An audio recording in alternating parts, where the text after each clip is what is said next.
Just about to start, Chair.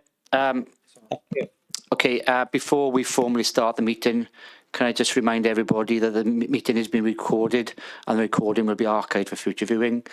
And can I just remind everybody that the chat function should only be used to raise any technical issues with the democratic officer? And can I just remind everyone to make sure your microphones are turned off? On that basis then, Chair, we're okay to start. If I can ask you to formally start the meeting, please. Thank you. Yeah, thank you, Gareth. Thank you for that. Good evening, members and officers and colleagues from Audit Wales and anyone else who's on screen or in the chamber. Can I welcome you all to this meeting of the Governance and Audit Committee this evening. Item 1 on the agenda is apologies for absence. Yeah, Chair. Apologies from Nigel Island, Vice Chair, and also Councillor Prothero. Thank you, Chair. Thank you, Gareth. If there are no other apologies, item 2 then are the minutes of the meeting, of our last meeting, for correctness only. Anyone prepared to move, please? Councillor Hooper, Chair. Thank you. Do I have a seconder? Councillor Goodjohn, Chair. Thank you. Anyone against? No, thank you very much. Item 3 is declarations of interest. Are there any declarations of interest? No. Okay, item 4 then is the annual Treasury Management Report 24-25, which has come to us from Cabinet. Matt. Evening, everyone. So this is quite a lengthy technical report. The Council's required by regulations issued under the Local Government Act 2003 to produce an annual Treasury Management Review of activities and the actual prudential and Treasury indicators for the year in question, 2024-5. As you've said, Chair, this has been referred here from Cabinet for oversight before it goes on to Council as part of the regulations. The report does meet the requirements of quite a number of regulations, really highly regulated area. So the SITFA Code of Practice on Treasury Management, the Code, the SITFA Prudential Code for Capital Finance in Local Authorities, and the Welsh Government revised guidance on local government investments back in 2010.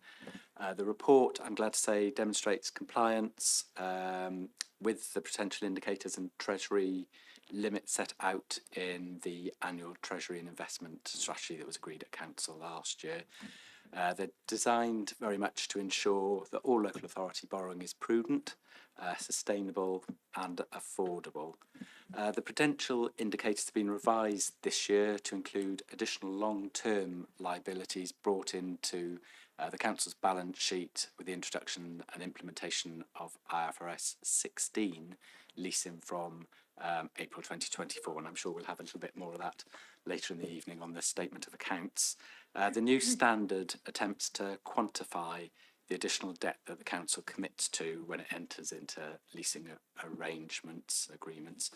The Council also reviewed its minimum revenue provision policy set out in the 2024 strategy, and those amendments were approved by Council on the 10th of March 2025. So just a couple of sections I'd like to highlight. First off, borrowing and the capital financing requirement, and some of this will be familiar fare for you here. Council undertakes capital expenditure on long-term assets. These activities can either be financed immediately through capital revenue resources, such as capital receipts, grants, etc., or they'll give rise to a need to borrow, and that's known as the capital financing requirement. During 2024-5, Council maintained an under-borrowed position. This meant that the capital borrowing need, the capital financing requirement, wasn't fully funded with external loan debt, such as cash supporting the Council's reserves, balances and cash flows were used as an interim measure, so internally borrowed. The Council, though, did externally borrow £38 million during the year, with maturity dates running between 1 and 7 years during 2024-5. And you'll probably just remind you, during the course of the year, we've talked about where we are with interest rates and any borrowing that we're doing at the moment needing to be short term whilst we wait for rates to come down in the longer term. And of that £38 million, 36 was borrowed from the Public Works Loan Board and 2 million from a local authority. We wouldn't borrow long term from a local authority, so that would have been on the shorter end, more like the 1 year. Council's borrowing requirement increased by £3.3 million in the year, and that brings our capital financing requirement up to £202 million, including the adjustments for the leasing. At the same date, we held £169 million of external borrowing and other long-term debt. So our under borrowing position is just short of £30 million, so £29.4 million. Council's external borrowing well within our authorised limit and operational boundary set for 2024-5, two of our real key prudential indicators. I'm glad to say during the year we prematurely repaid our LOBO, the lender's option borrower's option loan, for £4 million. That was repaid on the 27th of August, as we were able to, we were given an option to repay without any penalty.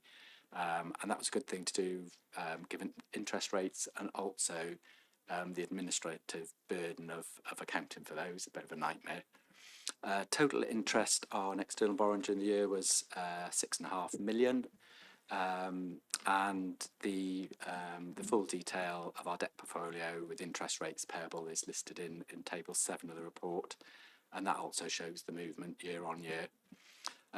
Then just to move on to investment, you'll recall we have a cautious approach to risk, and our priority is very much safeguarding capital, and we manage our investments in-house, investing only with those institutions which meet the minimum credit rating criteria and are included on the approved lending list as laid out in our investment strategy. We use a variety of investment tools, and those are listed in table 10 of the report, together with yield, the percentage that they earn, and return in terms of pounds from each category of investment. Portfolio is made up of instant access and fixed term deposits up to just short of a year, up to 364 days. And again, similar to the borrowing, that table shows the movement year on year as well. Total interest on those investments was £1.5 million, and the total investment balance at the balance sheet date of 31st March was £17.2 million. So that's just all I want to say by brief way of introduction. I'm naturally happy to take any questions that colleagues might have. Thank you for that, Matt. Obviously, a comprehensive report that's been to the Cabinet. Open for questions to the committee.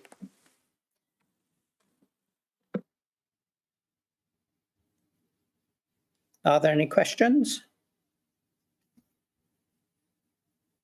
No? Okay, are there? Nothing from the chamber, Chair. Thank you. If you could, thank you, Gareth, for pointing out, because I can't see the chamber. Okay, are there any comments? No comments? The only comment I'd like to make is I'm pleased to see this year that there have been no technical breaches of the limits, despite there could have been possibly last year. So it's great to report that there are no breaches, and that's set out in the report.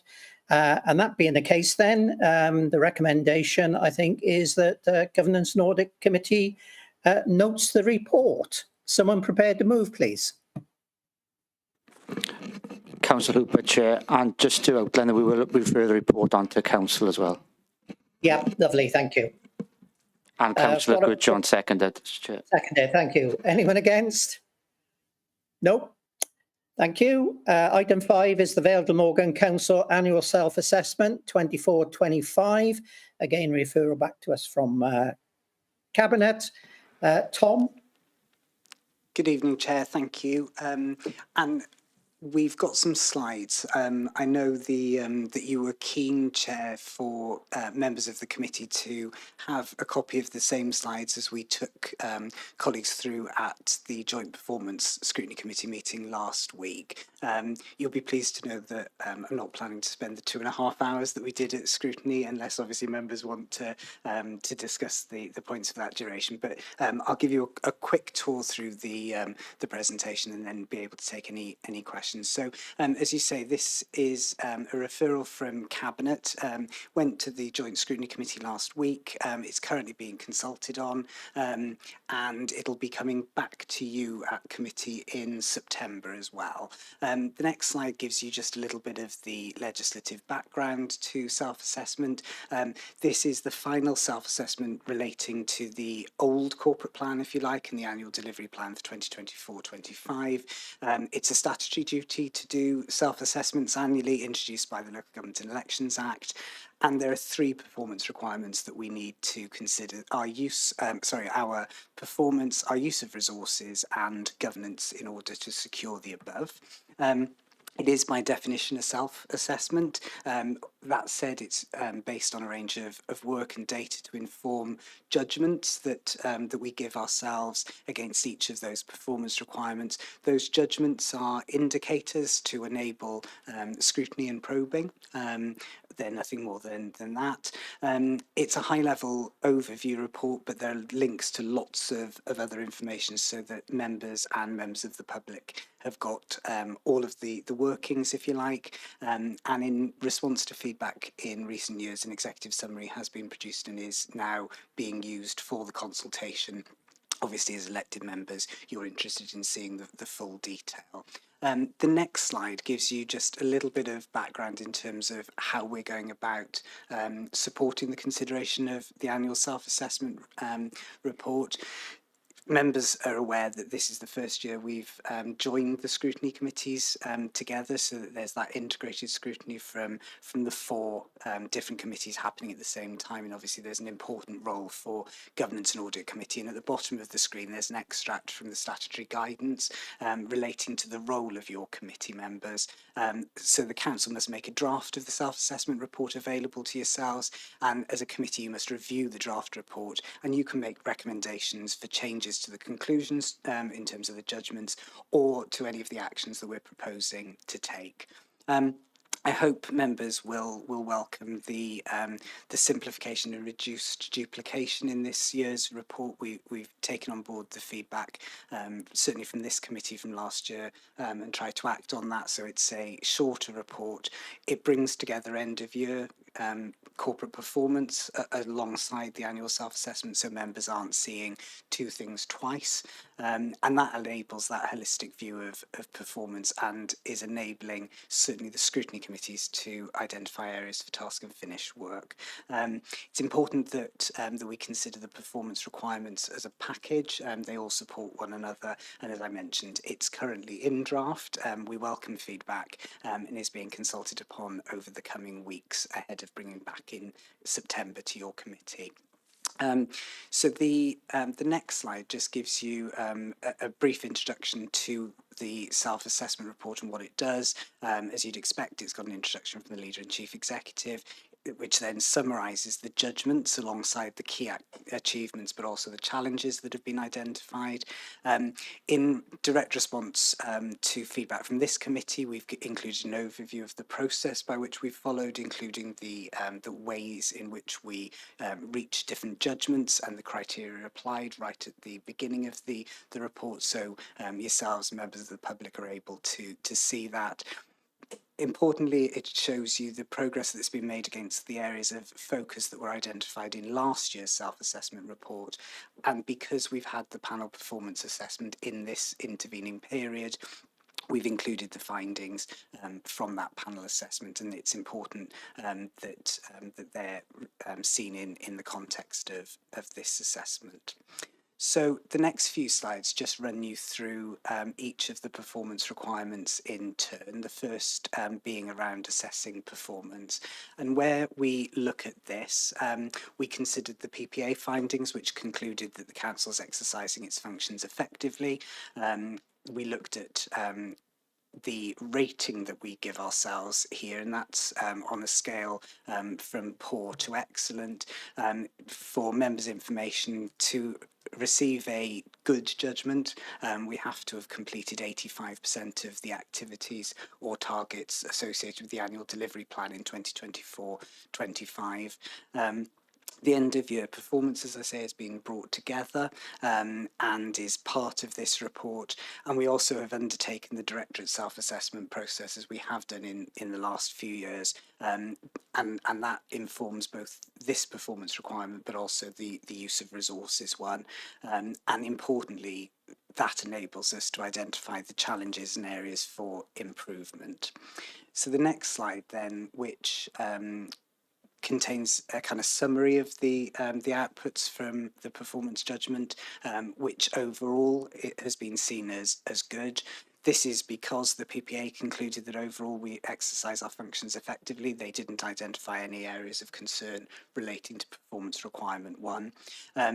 It's important for me to draw committee's attention to the fact that we delivered 85.3% of commitments and performance targets in the annual delivery plan, so that's just got into that good judgment territory.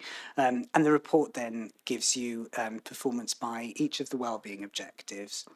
It also provides you with a link, as you'll have seen, to the exceptions, and those exceptions are where the target has not been met or the action hasn't been completed in full and therefore is identified as red because it's at the end of year. And when we look across both the wellbeing objectives and also across the directorates, the performance metric is good there. And the next slide just gives you that in a tabular format, so you can see that we were tracking progress against 689 actions and measures within the annual delivery plan for last year. And you can see that 85.3% of actions and measures combined was achieved. And the reason that the 441 and the 76 don't add up to 689 is because some of the measures we don't set a target for because it wouldn't be appropriate to, or that they were new in the framework and therefore they were achieving a baseline position. So that's a really quick summary in terms of performance. The next performance requirement is around the use of resources. And as members will know, we consider resources from the perspective of finance, procurement and commissioning. We also look at our use of people resources, assets, performance risk and engagement and insight collectively. And we do that at directorate level, and then we combine those judgments across the piece.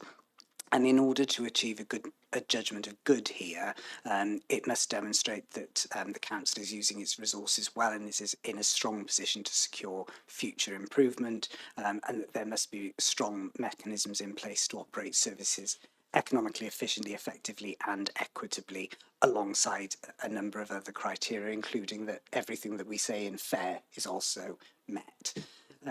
So the next slide then gives you a breakdown across the council's directorates and across those different areas of use of resources. Members may have accessed the link within the report to the individual 5 directorates self-assessment documents, and you may notice that some of these judgments are not the same. And the reason for that is that this is the post-moderation version of the judgments, whereas the directorate self-assessments in the appendix shows you what the directors gave their judgments against each of the categories. And what you can see here is that the overall use of resources in terms of people and performance and engagement are good, and I'll come on to the areas of fair in a second, but you can see there is some difference across the directorates, which then on the next slide come together into the overall council total members. And what you can see here is a trend over the last 4 years. This again is something that members requested to see how things had changed over time. So for 24-25, we're suggesting that the use of resources in terms of people, performance, risk and engagement are good. In terms of finance, commissioning and procurement and assets, that they are fair. The reason for assets being fair, so in effect not as good a judgment as last year, is that you'll have seen within educational learning and skills and environment and housing, they'd attributed a fair judgment to their management of assets. They are by far the two biggest asset owning departments within the council. Finance, commissioning and procurement continues to be seen as a fair judgment in recognition to the challenging financial picture that the council finds itself. And engagement and insight, and there was some discussion at the scrutiny committee last week relating to this, has seen an improvement in its judgment in response to some of the work that has been done in terms of those areas of improvement that were identified in the last couple of years. So that's the use of resources judgment. And then finally, the third area is the use of our governance, and here we consider the panel performance assessment, and then a range of other sources of information relating to the annual governance statement. Members will be considering later the SIPFA Financial Management Code, our external regulatory work, as well as the risk management framework as well. And in reaching a judgment in this area, the next slide shows you that we've attributed a good judgment or reasonable assurance relating to governance. That's because the PPA concluded that the council has got effective governance arrangements in place, albeit they picked up some that could be developed further, and they're being addressed. A reasonable assurance opinion has been presented in the draft AGS, alongside a reasonable assurance from the head of internal audit's annual audit opinion, substantial assurance in terms of the internal audit opinion, as well as the work of our response to regulatory recommendations. The majority of those have been completed in year. So I'm conscious that I've gone through that really quickly, but just to give you a little bit of a flavour from last week's scrutiny committee, members made 5 recommendations at this stage of the process, that they've asked for further information surrounding how the process is undertaken internally to be provided within the report. There was also a suggestion that capped maximum price tenders could be considered in some procurement exercises, that we should give some consideration to the methodology whereby actions or measures that are very nearly complete or nearly achieved. At the moment, if you get 99.5% of a target, or you complete 99.5% of an action, you will be considered to have a red status at the end of year because it's not complete, and members queried whether that was the right thing to do. There was some information or discussion rather around the contact centre, and information on how to contact them being presented on the homepage of the website. And then finally, whether there was potential to integrate the annual scrutiny report within this report, so that, again, members and members of the public could see the impact of scrutiny within the overall context of the council's performance. So that was what scrutiny considered last week. And then just finally, these are the next steps. As I mentioned, it's currently in draft. It's being consulted upon with the public, obviously importantly with yourselves as a committee and all elected members. We'll also be presenting this to staff, the trade unions and business as well. And this committee must review the draft, and you can make recommendations. Post the recess, we'll be bringing this back to your committee after the consultation period, in order that Cabinet will be responding to any of the recommendations that you make this evening, and importantly, we'll be explaining if they don't accept a recommendation of the committee and why. And the purpose of doing this to this timetable is that members will note this achieves a publication a couple of months earlier than in the past. What that will allow us to do is take the areas of improvement to inform the council's budget setting, and then importantly the directorate plans in a more iterative way or a more joined up way than has been possible in the past. So apologies for speaking at 1,000 miles an hour, but I was conscious of giving you the overview, but obviously also time to discuss, and happy to take any questions. Thank you.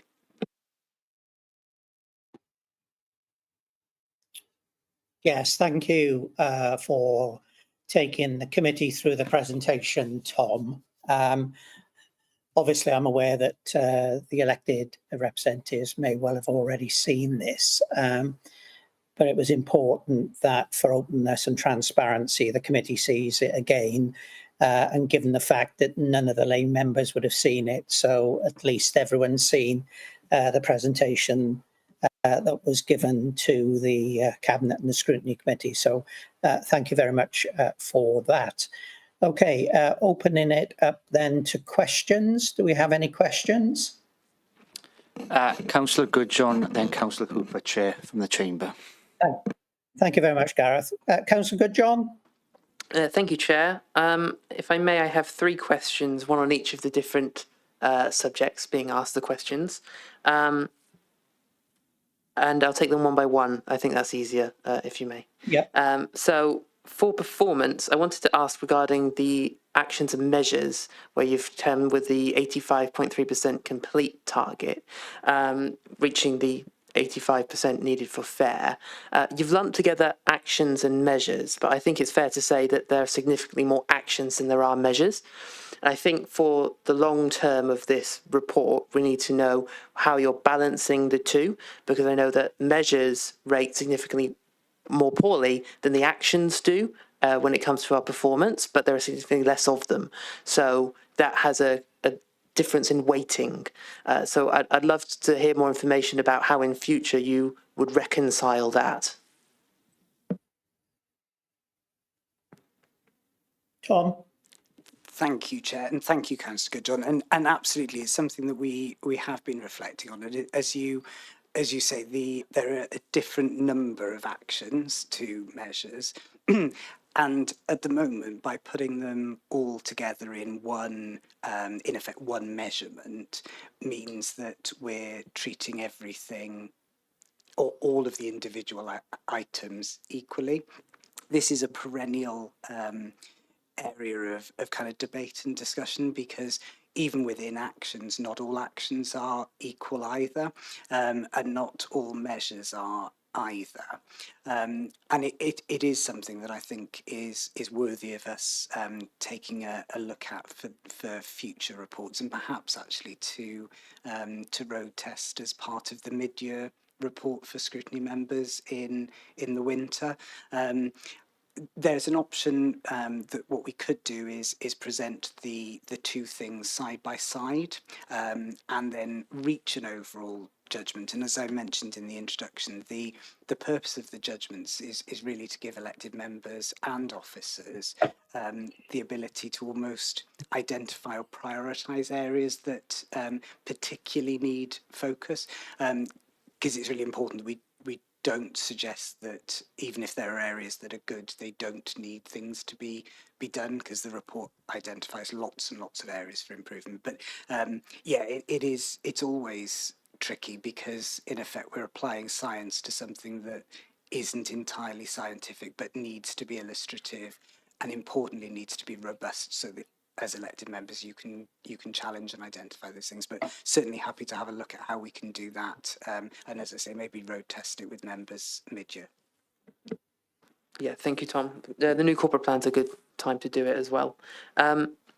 Just on our use of resources, I wanted to ask about the risk assessments, the ratings that the directorates have given themselves, and the overall from the council, about what kind of information has gone into that, particularly because, from my point of view, something like a directorate like corporate resources is particularly vulnerable to this, because they have risks like financial management and Project Zero, which are particularly focused on corporate resources, and yet they've you've given yourself good, which is really interesting considering the additional stress that risk puts the directorate under, and also where cross directorate risks that we've discussed many times in the past, where that comes into the factor when you're deciding that, okay, say 3 out of our 5 directors have put good on risk, but so we'll put good as a council-wide thing.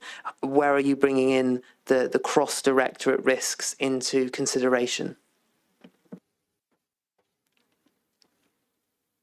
Thank you, Councillor Goodjohn. Absolutely, the cross-council ones, and you are right that the directorate that I'm part of is the one that leads on lots of these things, and we have a role in effect of having to own those risks on behalf of the organisation. It's a challenge I relish. In terms of the risks themselves, each of them has a risk owner, and that in effect dictates within which of the director self-assessments are they considered. The process for directors considering their ability or their how well they've managed risks is looking at exactly that in terms of the management of those risks. So it considers both the corporate risks that as a committee you're very familiar with seeing. It also they also consider the service level risks that they're managing, or as is now the case, directorate level risks, and it's a judgment in terms of how well they feel they are managing the risk within their gift, and that's the reason why in particular place and learning and skills colleagues, which I think are the 2 directorates who've attributed themselves a fair judgment, they feel that there is more that they can be doing in order to manage and mitigate the risks within their areas. Whereas in considering risks within my area, for example, I felt that the team are doing what they can to manage those risks. That's not, though, a judgment on how risky those things are in of themselves. Sorry, can I clarify on that one particular bit? When it comes to directorates deciding what level to rate themselves on risk, there's no input from internal audit at that stage regarding resources question rather than governance, which we'll come to later. The input from internal audit and indeed from external audit in terms of the regulatory recommendations would be a factor that directors are considering as part of their risk environment, if you like. And importantly, those things where they're relevant are played into either the definition of risks or the risk management plans. So there is certainly that interface, but it's not a case that we ask internal audit to make a judgment on the management of risks within a particular area. Sorry, and thank you, Tom. One last question on the governance side. When I'm reading through the report, there's a list of reasons given for the good rating it's given themselves. The main things highlighted are the annual governance statement, the PPA that was recently conducted, more from internal audit, and views from external regulators. I'm just wondering if there's anything else that's come in that decides what rating you've given yourself, because to me, when you're basing a lot on internal audit, and I know this, you have PPA, but most years you only have internal audit and the annual governance statement to use. It doesn't feel like enough information to make a full judgment.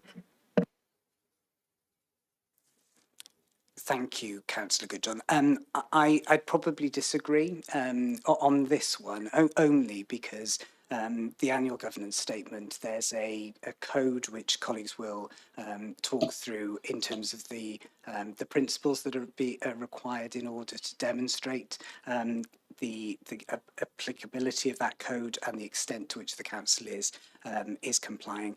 Ditto around the SIP for Financial Management Code.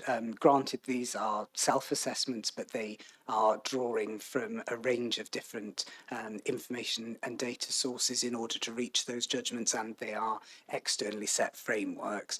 And then in terms of the opinions from our external regulators, most notably in terms of Audit Wales, looking at the recommendations that are made during the year and the council's response to them means that we're able to see that of the 55 or so that have been made during the year, there are only 17 that require ongoing action. The vast majority of them have been completed. And that, alongside the council's risk management framework, I think does give a holistic picture of the council's governance processes. Okay, thank you, Tom. We'll have to come back to that later. And I think the joint scrutiny recommendation regarding incorporating scrutiny and that report into the governance side of the report in future will bulk that out and make it a little bit more comprehensive, I think. So thank you. Thank you, Ewan. Councillor Hooper. Thank you, Chair. Thanks, Tom, for that. I've just got one question. I got a comment later. I'm just trying to make sure that they're separate. You've mentioned business in the consultation. Who are the business community? Thank you, Councillor Hooper. In terms of our consultation with business, it's a requirement that's stipulated within the guidance, which is the reason for particularly mentioning it. We are making sure that when we're publicising the consultation through social media and various other mechanisms, that we are making it clear that businesses are welcome to provide feedback, and we also work with the council's regeneration team, who've got links with a variety of different local business networks, and will be sharing the information, as they always do, with that part of the community. Do you mind, Chair, if I just come? No, it's okay. So have the business community reacted before? Have you had feedback from them before? It feels, and this isn't, I'm not being picky, I'm just really interested. It sounds like the response indicated that you don't maybe get much response, but I welcome some more on that. Having just consulted with my learned colleague to my left, who's much better at remembering the detail of previous consultations on the annual self-assessment, we can't remember a very strong response rate from business in the past. We have certainly always made sure that we've publicised the consultation, and just as we do with all the other sectors that are named within the guidance, and we welcome the feedback from all parts of the community on the self-assessment report. Sorry, I know you're not in the room, Chair, so I can't really wave at you to. No, you can't. We've had in this council some particular representations about things that affect businesses over the past couple of years.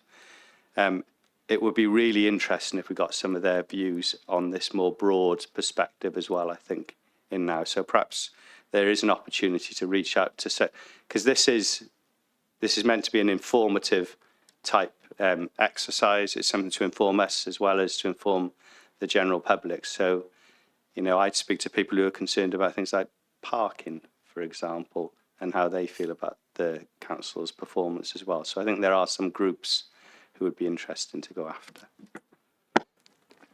Absolutely, Councillor Hooper, and one of the things to draw committee's attention to as well is that within the self-assessment report, where we're talking about the use of insight and engagement, we've made sure that where it's been possible to, the Directorate self-assessments have captured all of that engagement and consultation work that has been undertaken in the last 12 months or so, on sometimes quite specific or discrete areas, other things much broader consultation or engagement exercises like placemaking, for example. So we can also see some of that reflected, and certainly within the Directorate self-assessments, I think there's been some humility and lessons learned from some of those activities reflected in those. Thank you, Tom. Thank you, Councillor Hooper. Is there anyone else? I can't see anyone indicating. Just a couple of quick questions from me, Tom. The recommendations which have come out from the Joint Scrutiny Committee, of which there are 5, I assume from what you said that recommendation 1 is the one primarily that will be looked at in regards to the self-assessment report. You're the one about the scrutiny committee and integrating it into next year's report. But the issue around making the point stronger about the process in regards to the assessment, will that section be amended before it goes out for consultation, or will it be amended as a result of all of the consultation responses which come in? Because I think Councillor Goodjohn made the point around self-assessment. Obviously, it sets out there's a peer assessment and it's gone through that process.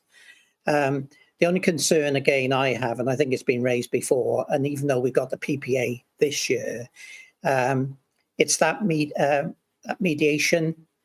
So do we, on that mediation, have any external individuals to look at the assessments, or is it all done internally? Because what we just got to be very careful about is that members of the public will see it as possibly as a point that it's a sort of a school boy or girl marking their own homework and coming up with good. So is there any independent challenge to the assessment? Thank you, Chair. In terms of that, the number of the point is that it is a self-assessment. So it, by very nature, is marking own homework. I think the importance is, though, that it's not really about the judgment. It's about what we're going to do as a result of the prioritised areas that we've identified to improve. That is the purpose of this report, really, in trying to drive forward where we need to prioritise those improvements. I think there is definitely an opportunity, because currently, as part of the section of this process, after the directors have developed their self-assessments, they then present it to a peer director who challenges in the presence of their cabinet member and scrutiny chair. We have been discussing that we think that there is definitely some opportunity there to involve some external challenge from partners as well within that part of the process. In terms of the moderation that then happens after that, again, there isn't any external challenge, but as I drew attention for committee members earlier, you'll see that there have been changes resulting from the challenge version to the final version.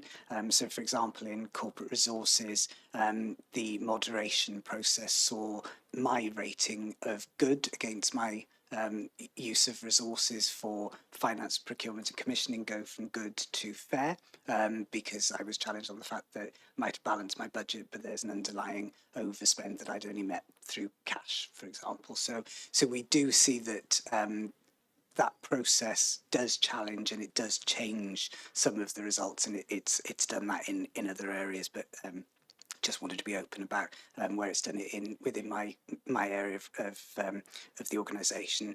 I think there is definitely an opportunity for us, as I say, to involve some external challenge. It's why, and Councillor Hooper made the point earlier in terms of it really important to get that external challenge through consultation as well. This is a consultation draft that we're welcoming feedback on, and in terms then of the question relating to how we'll handle the recommendations from the committee last week and indeed any from your committee this evening, Chair, we'll be amending the report after the consultation. So in effect, your committee's consideration tonight, committee's consideration last week is part of that consultation process. We'll wrap all of that up in proposed changes and recommendations for Cabinet to consider just after the recess, and then your committee will see the response to those from Cabinet when you then meet again in September. Yeah, thank you for that, Tom, because when I received the comments from the recommendations, sorry, not the comments, the recommendations from the Joint Scrutiny Committee this morning, I just had a little bit concern of some of the recommendations, certainly in regards to limiting the tender prices for services or whatever that may mean. I saw that as sort of fettering the discretion of the council in regards to delivering its services. So I think on several of those recommendations, before they went anywhere, in my opinion, they need some legal advice or some advice from the professionals on the council, because I think some of them may cause difficulty. But that's the only comments I make on regards to the recommendations. And again, it's the same in the annual scrutiny report. Yes, if that can bolster up, that what challenge has been taking place in scrutiny, how they've challenged the executive goal to improve the quality and effectiveness of service delivery, then I see that as very welcomed.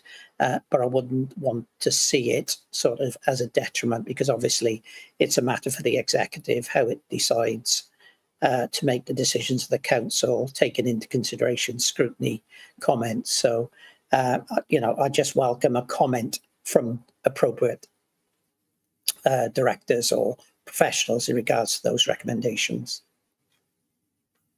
Are there any comments? I think Councillor Hooper. Thank you, Chair. That was a good idea. That was getting the comments, incoming to you early, which helped.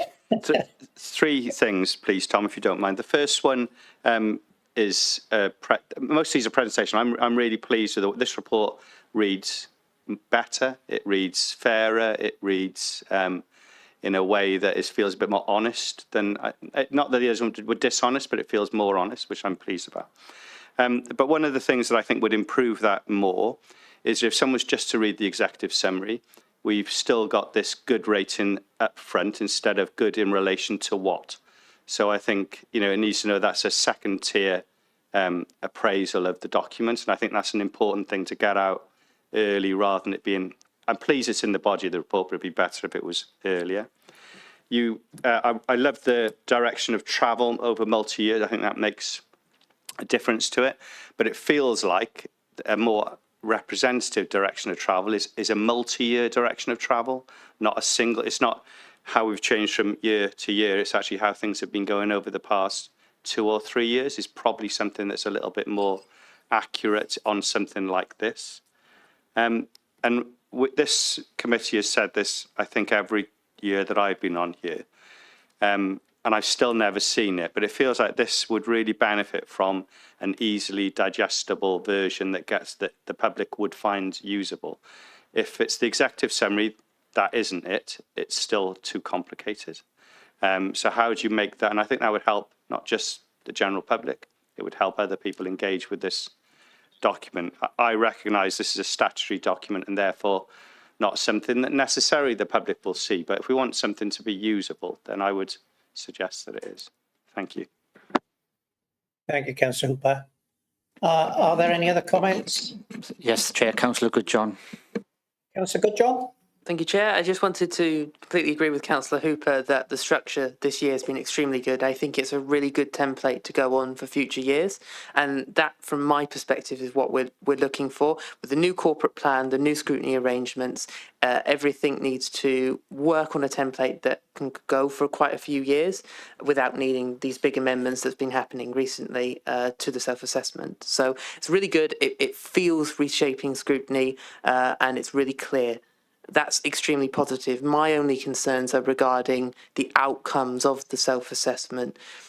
You've heard before from joint scrutiny my concerns about engagement and insight and those moderated final findings of the council regarding good and also regarding risk. I do think that we need to just take another look and take a step back and say, how is this being decided within our resources? And for future years, definitely having a complete review of how we do performance. I know that's incoming, but that can make a huge impact on how we're making our final judgment on performance in future based on more accurate data and something that's perhaps a little bit more down to earth rather than the actions and measures that we have at the moment. So I know that's incoming. I know that's been work in progress, but that would be really positive to see. Thank you, Ewan. Are there any other comments from members?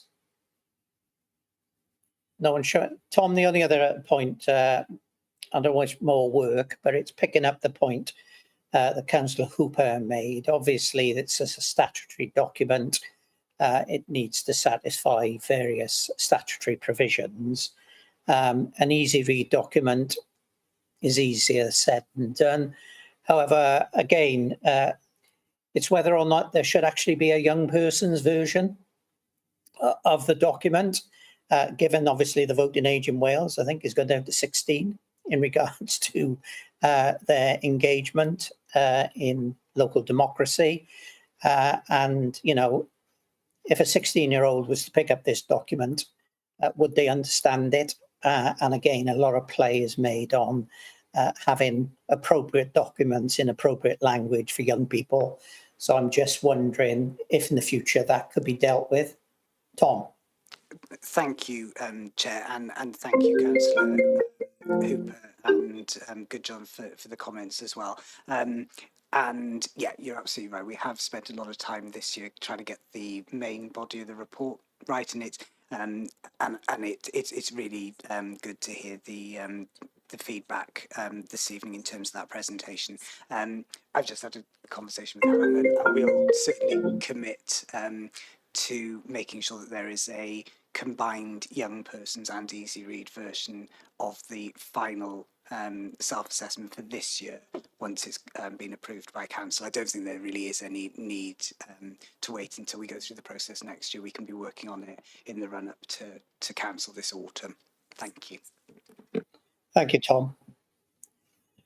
Okay, if there are no other comments, if we go to the, well, I think the recommendation is that the draft Fairless Morgan annual self-assessment report 2024-25 be noted and endorsed as the basis of consultation, subject to the comments from committee in regards to obviously the issues surrounding actions and measures and accurate data, the issues regarding risk and risk assessment and such like, and the issues around self-assessment and the engagement with external partners or external peer assessors, and finally the issue around an executive summary for an easy read executive summary and a young person's version.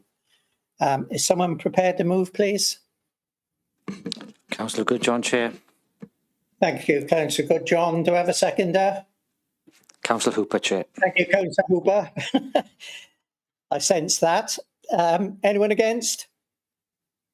No, thank you very much. Item 6 then is the mid-year review of whistleblowing policy. Victoria? Yes, thank you, Chair. In presenting this report, I've attempted to build on the discussions that we had, or the committee had, in January 2025. And I've outlined some key changes and progress made in response to the committee's feedback at that time. So running through the report, since the last report, the whistleblowing policy obviously continues to be actively utilised.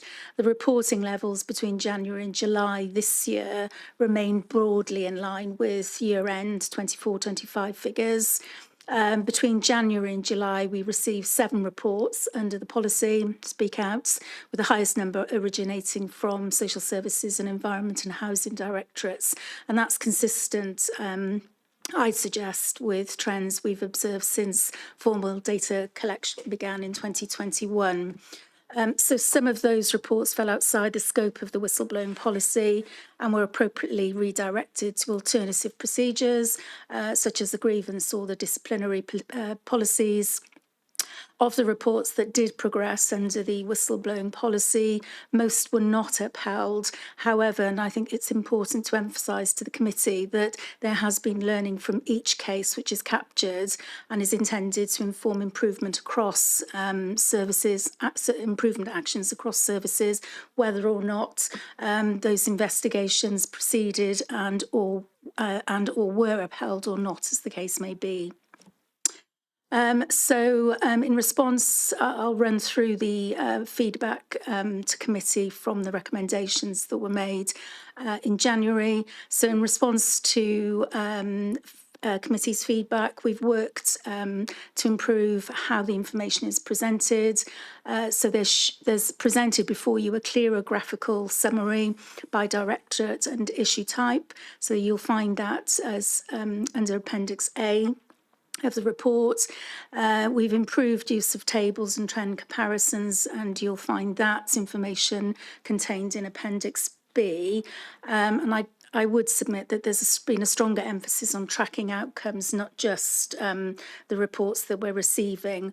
Obviously, due to the confidential nature of the information, it is difficult to reference that within the report, but what I can inform committee is that that work is undertaken on a monthly basis.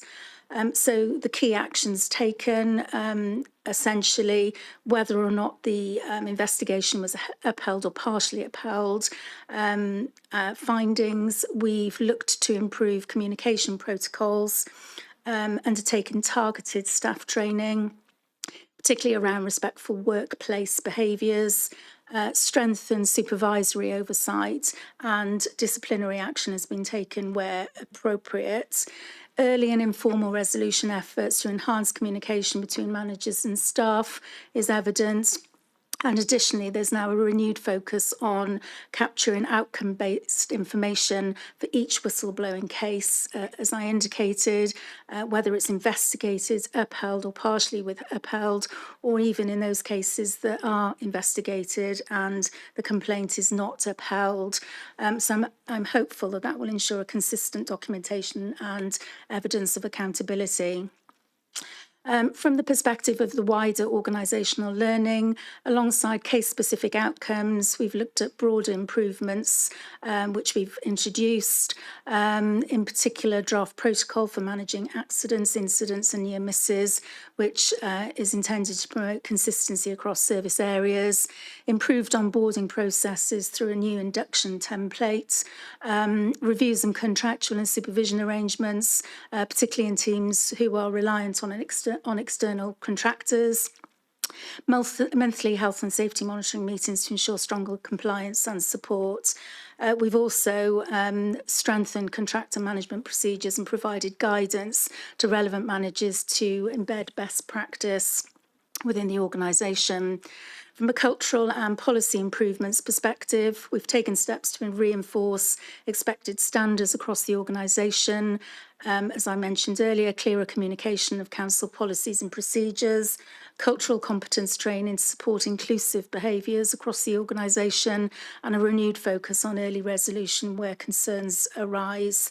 And essentially what that looks like is we meet on a monthly basis and essentially triage the reports that come through, identifying those which need to be taken forward and those that fall outside of the whistleblowing policy.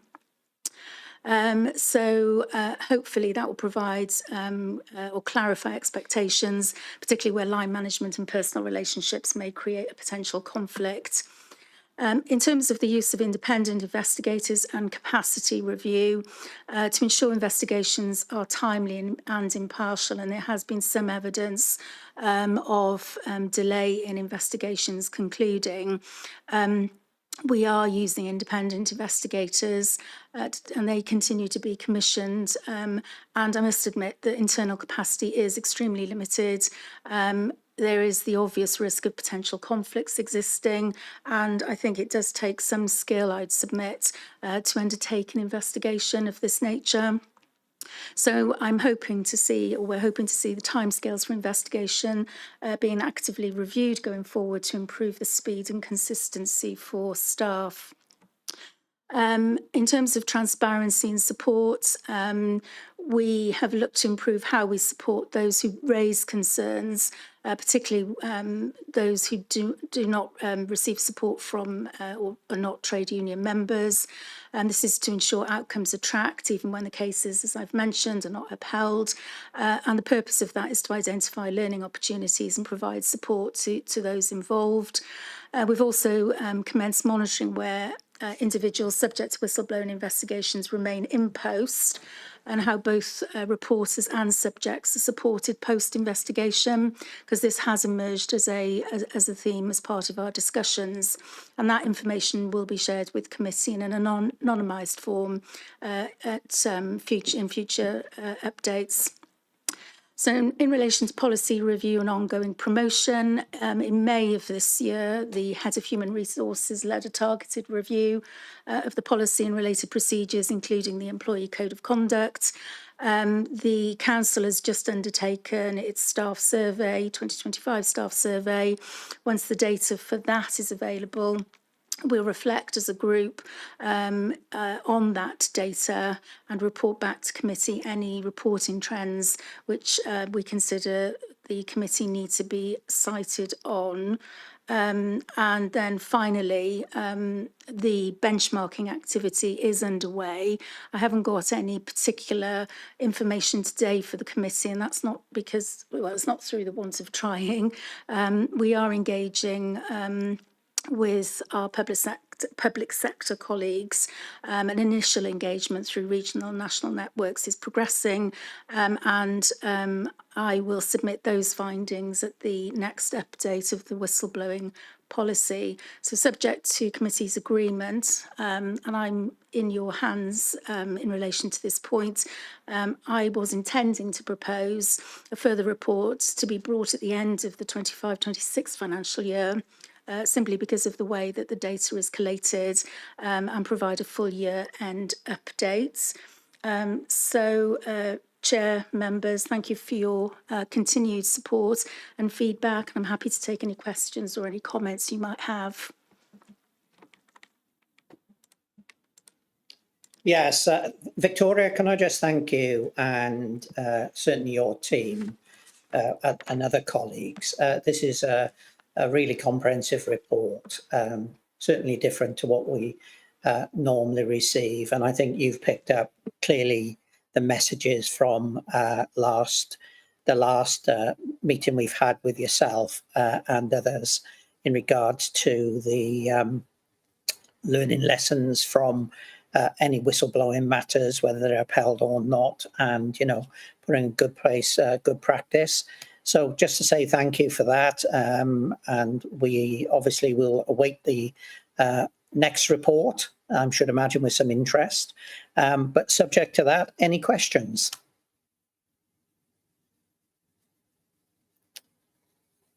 No? Any comments? Councillor Hooper, Chair. Councillor Hooper? I'm just going to be really brief. I want to endorse the words you just said as well, Gareth. I think it's really important that Victoria and the team hear it from other members who've seen that this report has picked up the points that were raised last time. It's really refreshing. This is the second report we've received today, which has done this. You know, we've actually, I think, felt listened to as a committee, which is important because what we're trying to say is hopefully constructive in the main. So thank you, Victoria, and your team. Thank you, Chair. Thank you, Councillor Hooper. Yeah, thank you, Mark. Greatly appreciated, because obviously a tremendous amount of work goes into this, and it's nice to hear in regards to certainly seeing the performance that officers are listening, taking on board, and improving a lot, not only for staff but also for the community. So thank you for that. If there are no other comments. Sorry, I just wanted to acknowledge the support from obviously the head of HR, Tracy Dickinson, Joan Davis, internal audit, Nick Galvin from internal audit, and also Tony Curlis, who all support this work. Yeah, thank you, Victor. If you could convey our thanks to them as well, because this is a team effort. It's not just one individual, but just to say, to thank them as well for, a really good report and getting us to where we are today. There are still areas for us to look at, but we're on that continuous improvement agenda. So thank you very much.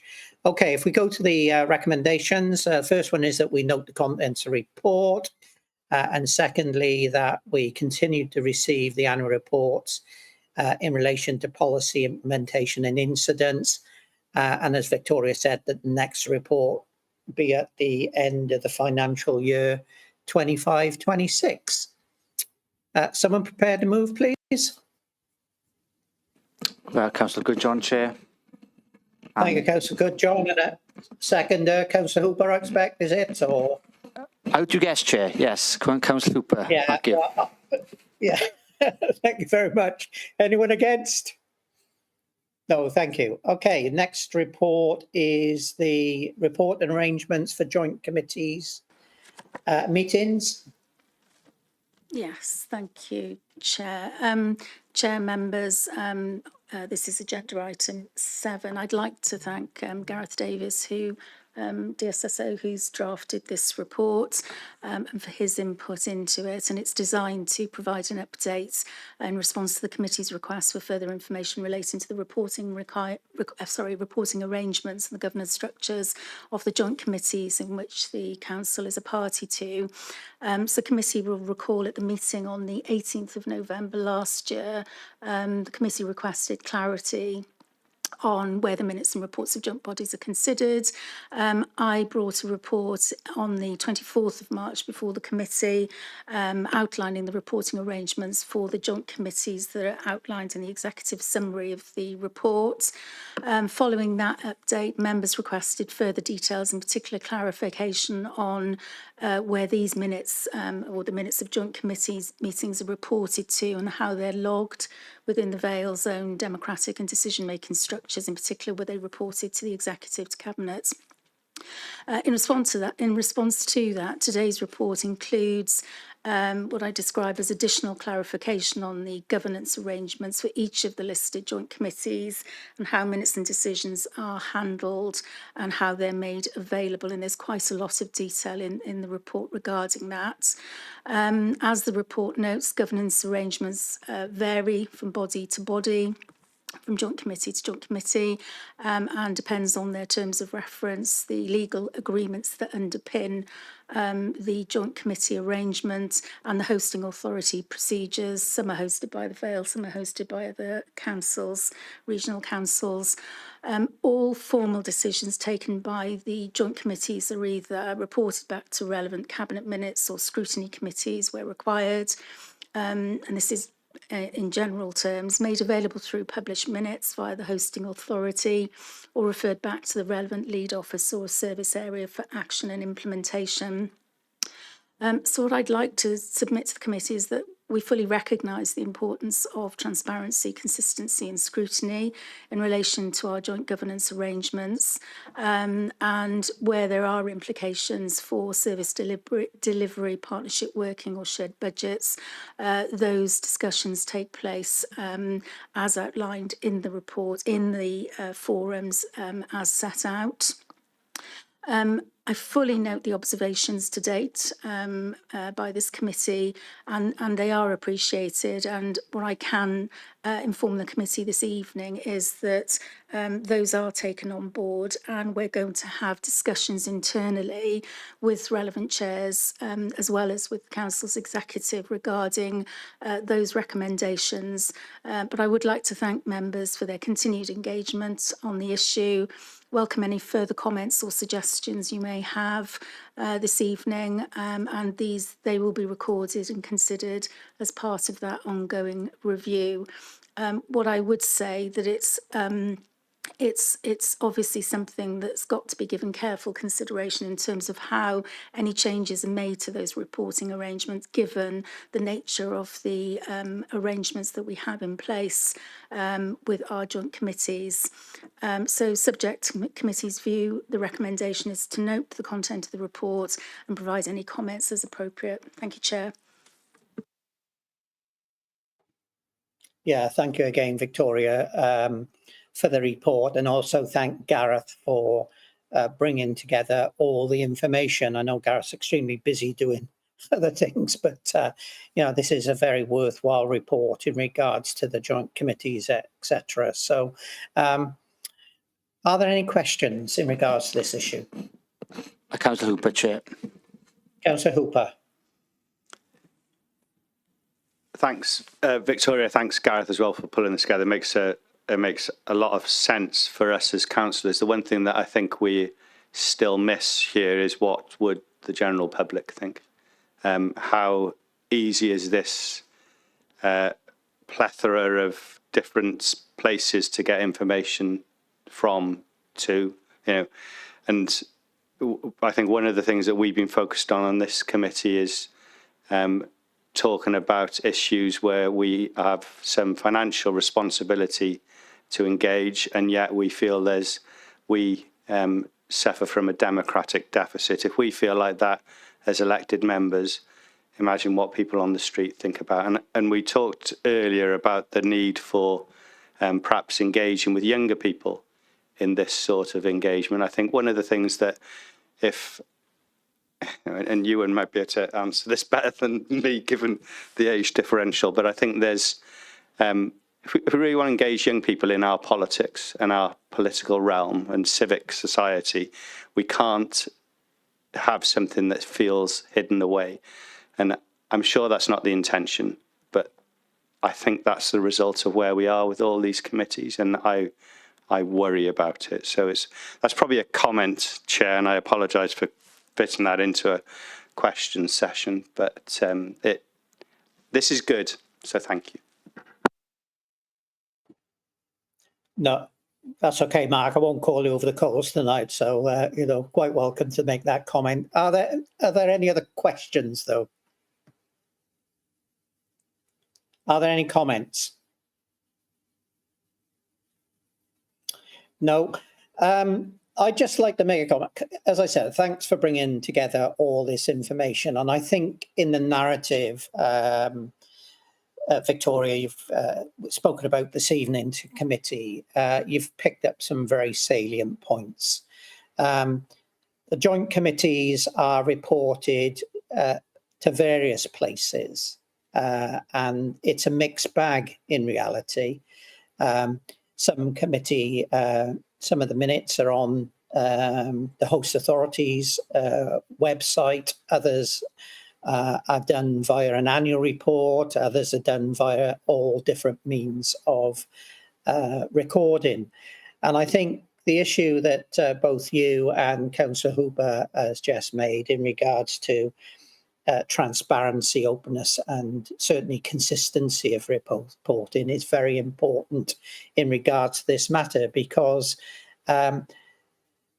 if this was a committee of the authority per se, then the minutes would go back to the relevant executive or go presumably on the council. And this is what should happen with these joint committees. These are, in reality, committees of authority. The council's given its function to a joint committee.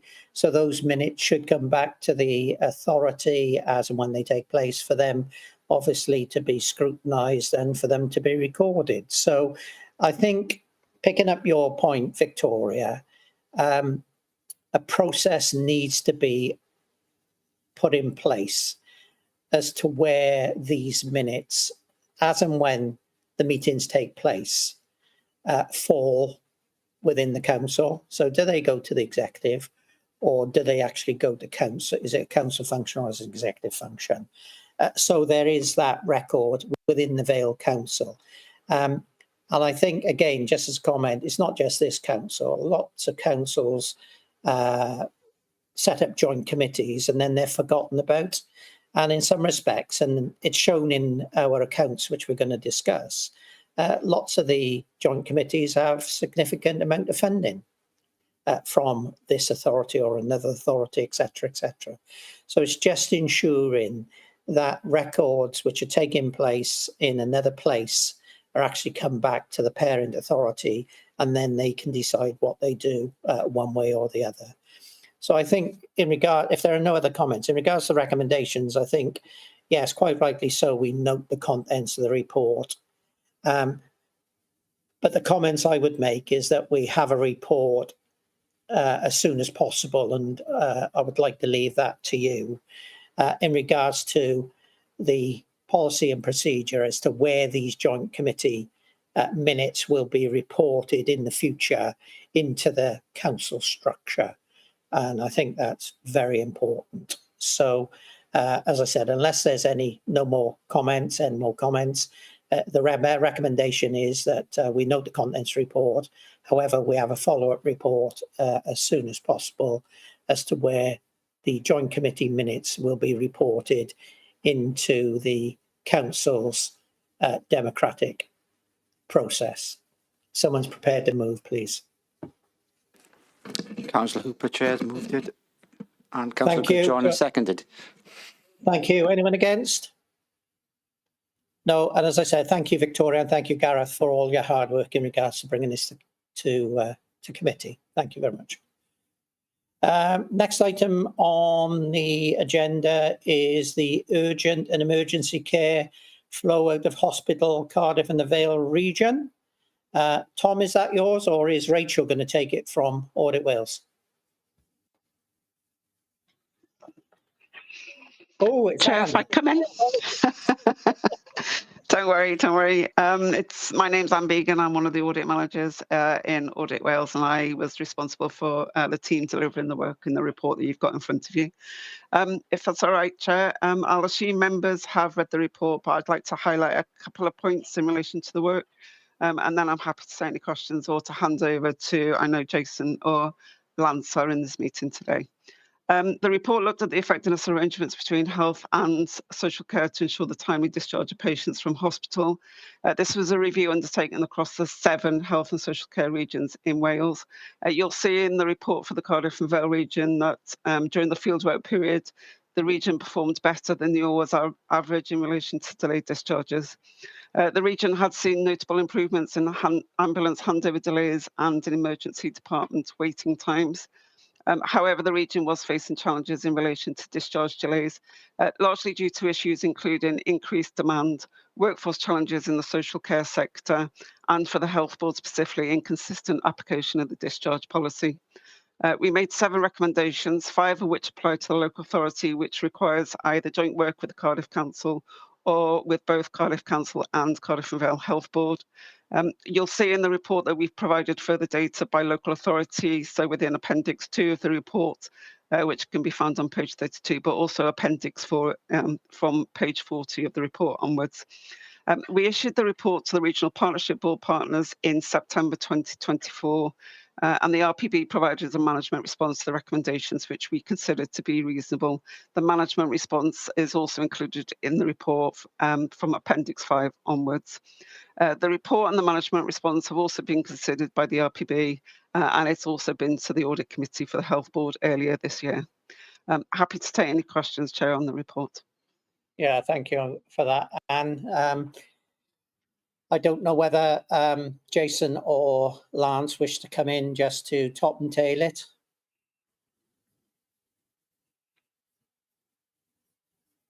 Lance?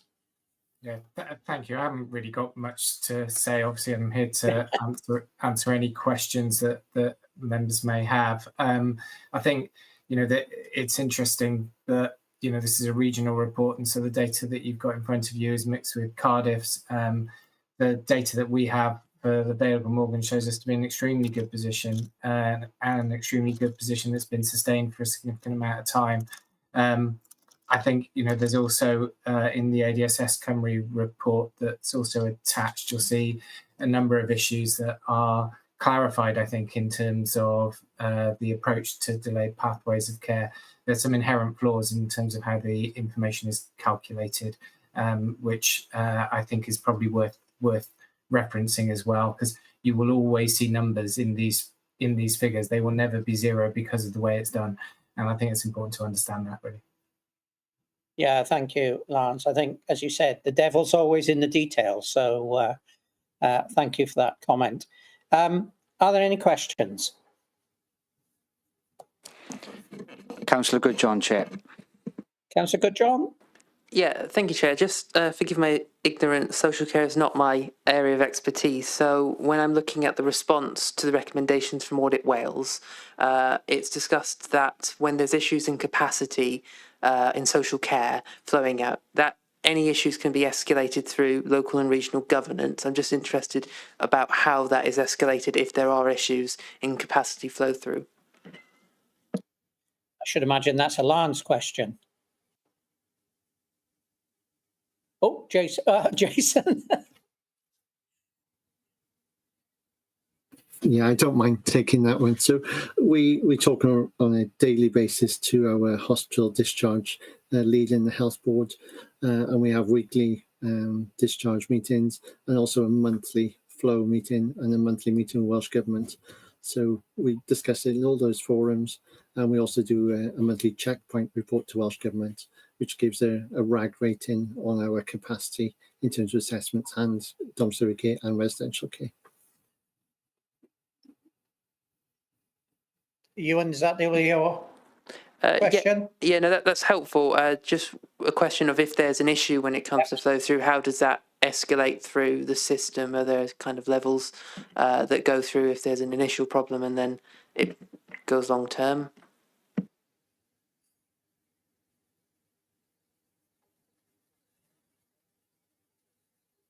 Lance.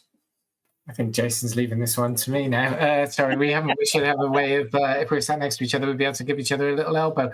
There are a number of different escalation routes. I suppose that what Jason was pointing out is that those things would be picked up through those mechanisms instantly and straight away. And so we would be aware of them really quickly. Where I suppose if I go back a number of years, we did have an issue with regards to the availability of domiciliary care, which did impact on delayed pathways of care. It was an issue that was with us for probably about 18 months. It was a significant issue. And so throughout that time, people were taking longer to be discharged. What we do is we prioritise hospital discharges over community patients where it's safe to do so. And we also had a number of strategic meetings, both with Cardiff and Vale Health Board colleagues, but also, we're very engaged with other local authority areas and with Welsh Government, and we use, I suppose, that ADSS Cymru mechanism to collate that across Wales to see if we're ever outliers, which again is really, really helpful because it means we can spot things earlier. We have in place that since that time, and I think it was a really difficult period for us. We've developed a dashboard now for our commissioning side predominantly, but it will show me for every month now, exactly how long it's taken for us to organise discharges, but also to arrange domiciliary care, arrange residential care, nursing care. It shows me the availability that we have or otherwise. So that's really helpful because, I was able to pick up the other month, actually, we'd had a slight blip. It was a reporting issue, but it does, I think, probably give some assurance in terms of how closely it's followed and monitored now. So, yeah, lots in place. Thanks very much. Yeah, thank you for that, Lance. Are there any other questions? Can I just ask a quick question as to whether or not there are any Vale Little Morgan residents sat in hospital awaiting discharge?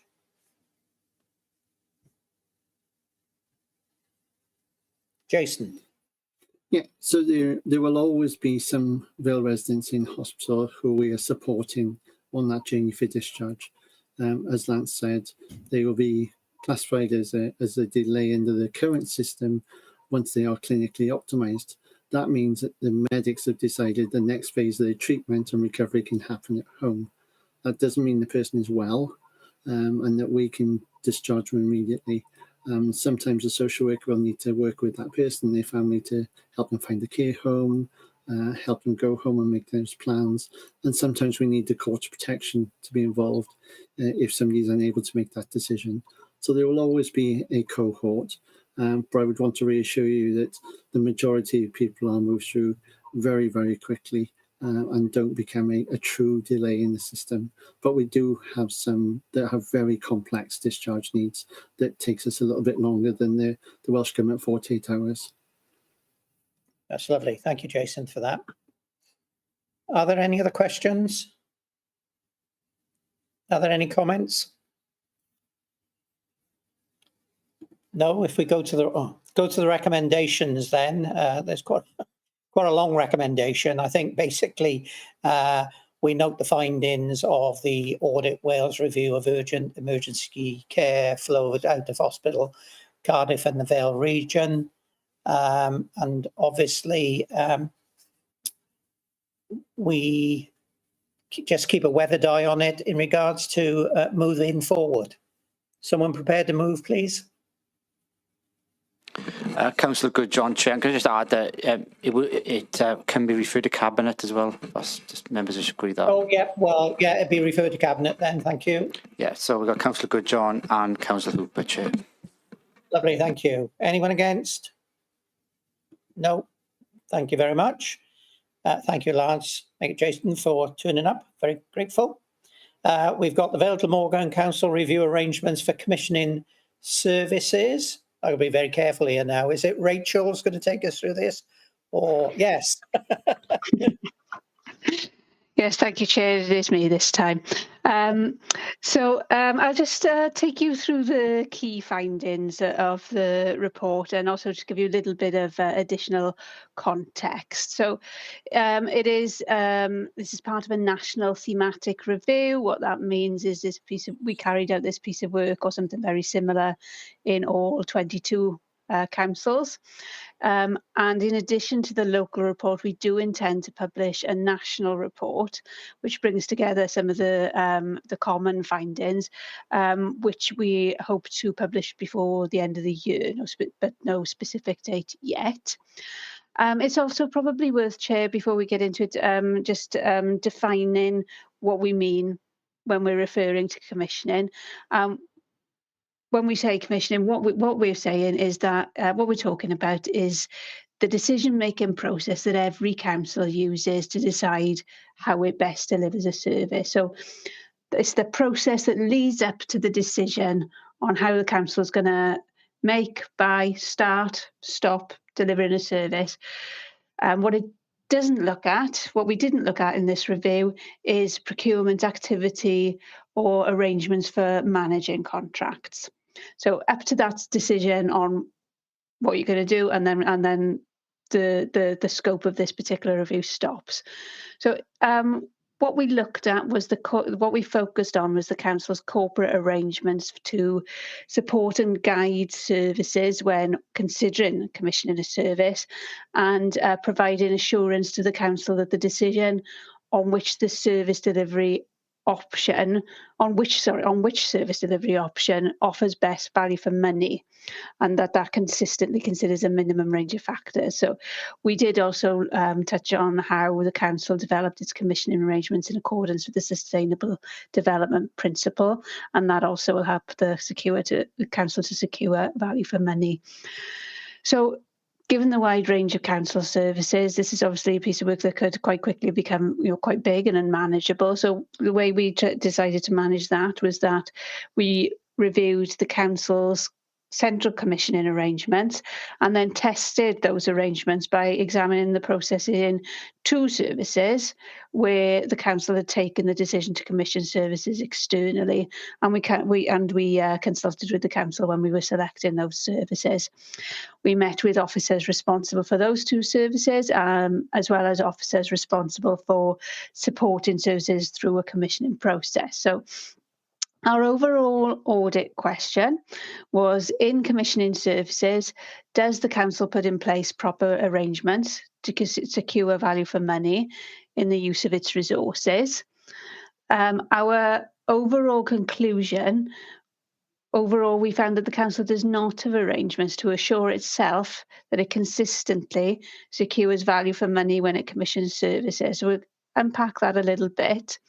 I should also say as well, we delivered the work between August and October 2024, and so the report reflects the arrangements the council had in place at that time.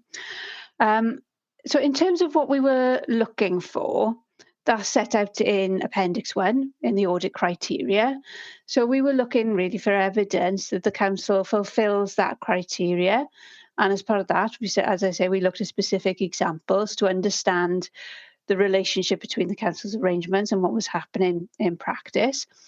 So in terms of the main things we're looking for, as you'll see in the report, they were a clear rationale for deciding to commission a service, including options appraisals prior to commissioning, planning over an appropriate timescale, including consideration of balancing long and short-term needs, consideration of wider impacts, working with others, that whether decisions to commission are informed by those who are affected by those services, and then reviewing and learning lessons. So the report takes each of those points in turn. I'm not going to go through them in much more detail than that, but to summarise the report, whilst we did find evidence of some of the things we were looking for in some of the services, it wasn't the same picture across the organisation. So whilst there's both positive and not so positive examples to be seen, the overall finding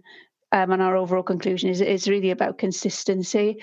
And just to be absolutely clear, in our conclusion that the council does not have arrangements to assure itself that it consistently secures value for money when it commissions services, I just want to be clear, we haven't concluded that the council's commission services don't offer value for money.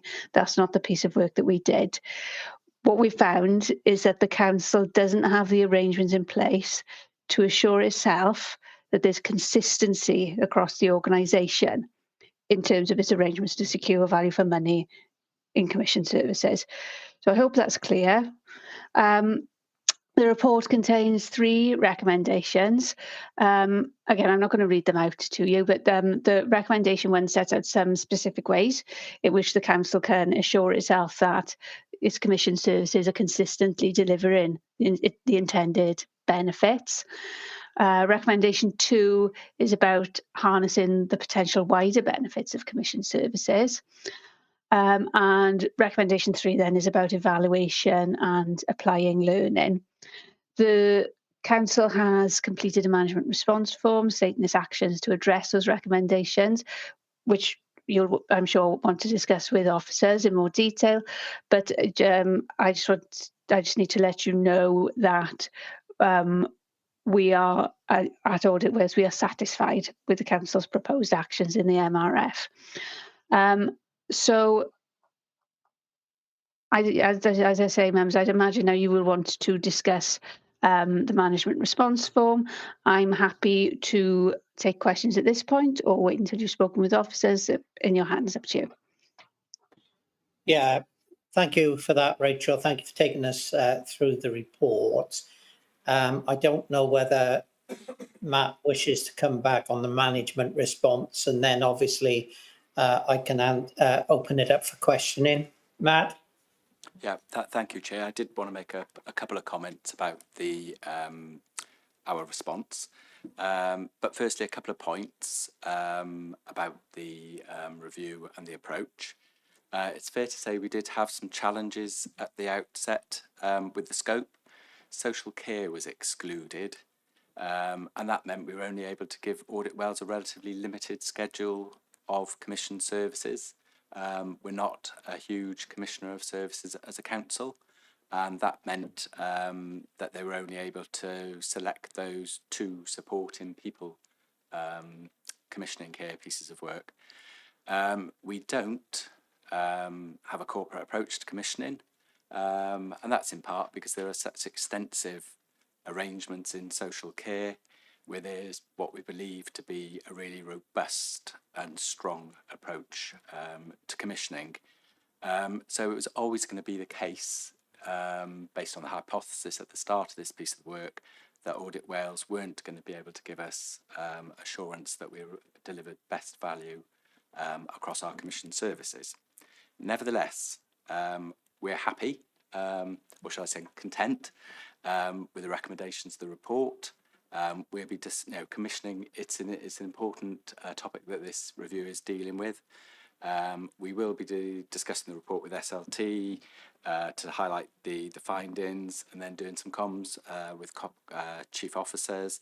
And as part of that, we'll be also reminding those officers of the importance of taking full consideration of the wellbeing objectives in committee reports. Also, both commissioning and contract management are going to form part of our annual audit plan on a rolling basis, and I've already picked this up with the head of internal audit and operational manager, and they're in the programme of work, and we'll review the scope of those on an annual basis. So that's all I was going to say in response. Thank you, Chair. Yeah, thank you, Matt, for those comments. Opening up questions. Are there any questions? Councillor Goodjohn, Chair. Councillor Goodjohn. Yeah, thank you, Chair. Thank you, Matt. I wanted to ask what we have commissioned outside of social services, because as you rightly point out, we don't tend to do much commissioning. I'm trying to think of examples. I can think of school-based counselling in learning and skills, but I'm drawing a blank on anything else. So I'm quite interested in what amount of available evidence they had to base this off. I can share the full schedule with you. I don't have it to hand with me this evening. Outside social care and supporting people, there were some commission services around ALN, and also we did have some debates with Audit Wales about the definition of a commissioned service rather than procured service, but leisure services fell within that, but that wasn't one of the services they selected, and obviously an area that's been subject to quite a bit of audit over the last couple of years in any case. Thank you, Matt. Are there any other questions? Are there any comments? The only comment I'd make, Matt, is given the limited amount of commissioning you do, and obviously the management response basically is to get people in the room who deliver a commissioning to a really good standard, namely the social services care team. Is there a piece of work or not possibly for this to be looked at by scrutiny as well, just to look at that policy and procedure formation moving forward to sort of add value to the process? Or is it such a very sort of small area that obviously the officers can undertake the work themselves by setting up this sort of small task and finish officer group?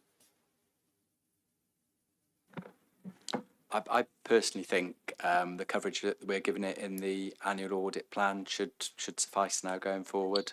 It'll raise the profile of it, and if there's any further lessons to be learned, then our internal audit colleagues can bring them forward for our information and action if necessary. Yeah, no, that's great. You know, get the teams working together, and you know, we've got the expertise in there. It just needs, again, consistency throughout the authority. Are there any other comments? Councillor Goodjohn, Chair. Councillor Goodjohn? Yeah, thanks, Chair, for your suggestion. The one thing I would note is that we've just gone through an extensive task and finish through the Resources Committee on procurement, and I think rather than duplicating work on a similar, not exactly the same, but on a similar basis, if you integrate it as part of the, I'm thinking the community of learning, for example, scheme that we already are setting up, and some of the procurement policy changes, I think that would be really good to see. Is just to link the two pieces of work together. I think that would be sufficient personally in satisfying the report and what scrutiny would want to see, because it's extremely similar. Yeah, thank you for that, Ewan. I'd agree. You know, you've got your procurement team and procurement specialists. It's a great shame that given the report or the review was done in whatever it was, 2024, that you didn't have this sort of recommendations earlier, because you could have joined together when you were looking at that task and finish group. So you could have done commissioning and procurement at the same time. But no, I wouldn't want you to duplicate it. But it's getting the right people in the room to make sure that this, this policy and procedures put in place. Thanks for that. Are there any other comments? No, if we go to the recommendations, then the recommendation is, I'd say again, that we note the findings of the Audit Wales review of the Council's arrangements for commissioning services and the response to the review findings and the Audit Wales recommendations. And 2, that the report be referred to Cabinet for their oversight and endorsement of the proposed council actions to address the recommendations. Someone prepared to move, please? Councillor Hooper, Chair, and Councillor Goodjohn, second. Thank you very much. Anyone against? No? Thank you very much. Thank you, Rachel. Next one is Q1 update, Audit Wales Work Programme 25, Vale Glamorgan Council. Sarah Jane. Thank you, Chair. Can you hear me okay? Yeah. Okay, so for the record, I'm Sarah Jane Byrne. I'm one of the audit managers at Audit Wales. This report is one hopefully you'll be familiar with because it does come to committee fairly regularly. I just wanted to point out that the next update will be coming through to you in December rather than quarterly. We've opted to do these now twice a year.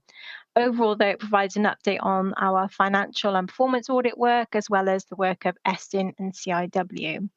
So firstly, in terms of our financial audit work, you'll see there that our work on the 20 statement of accounts is ongoing, having received the accounts at the end of June. And as it says, some of the other audits have not yet started, but I know we're having regular discussions with your finance team around the timetabling. In terms of the performance audit work, you've obviously had a couple of the reports today, both the commissioning and unscheduled care. So I'm just going to highlight a few updates. In terms of our local work, we're doing a piece of work on complaints. And just to let you know, we're currently in the process of drafting our report following completion of the field work. For this current year, we're also going to be doing a workforce thematic. So this is a piece of work we'll be doing across all 22 councils.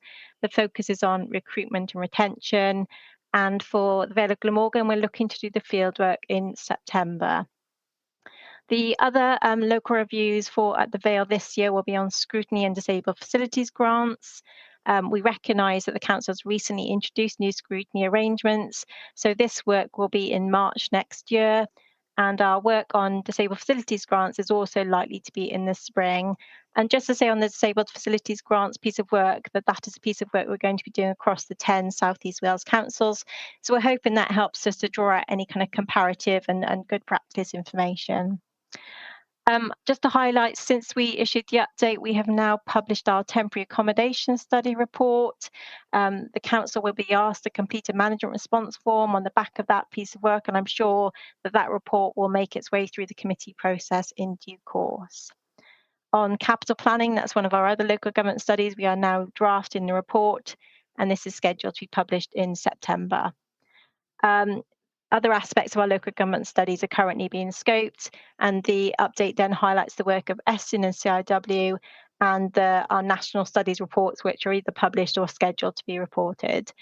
And then at the end, you'll see some information on our good practice exchange events, which I think we mentioned when we do the audit plan, you can sign up to receive the kind of newsletter on our good practice exchange events. But happy to take any questions. Thank you, Chair.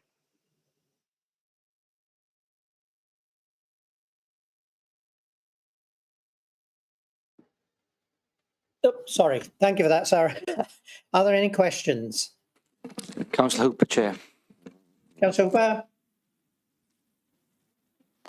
Thanks for that. I've got a question on the workforce thematic.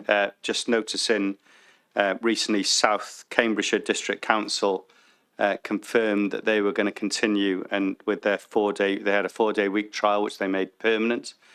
And they made permanent because of an improvement in recruitment and retention.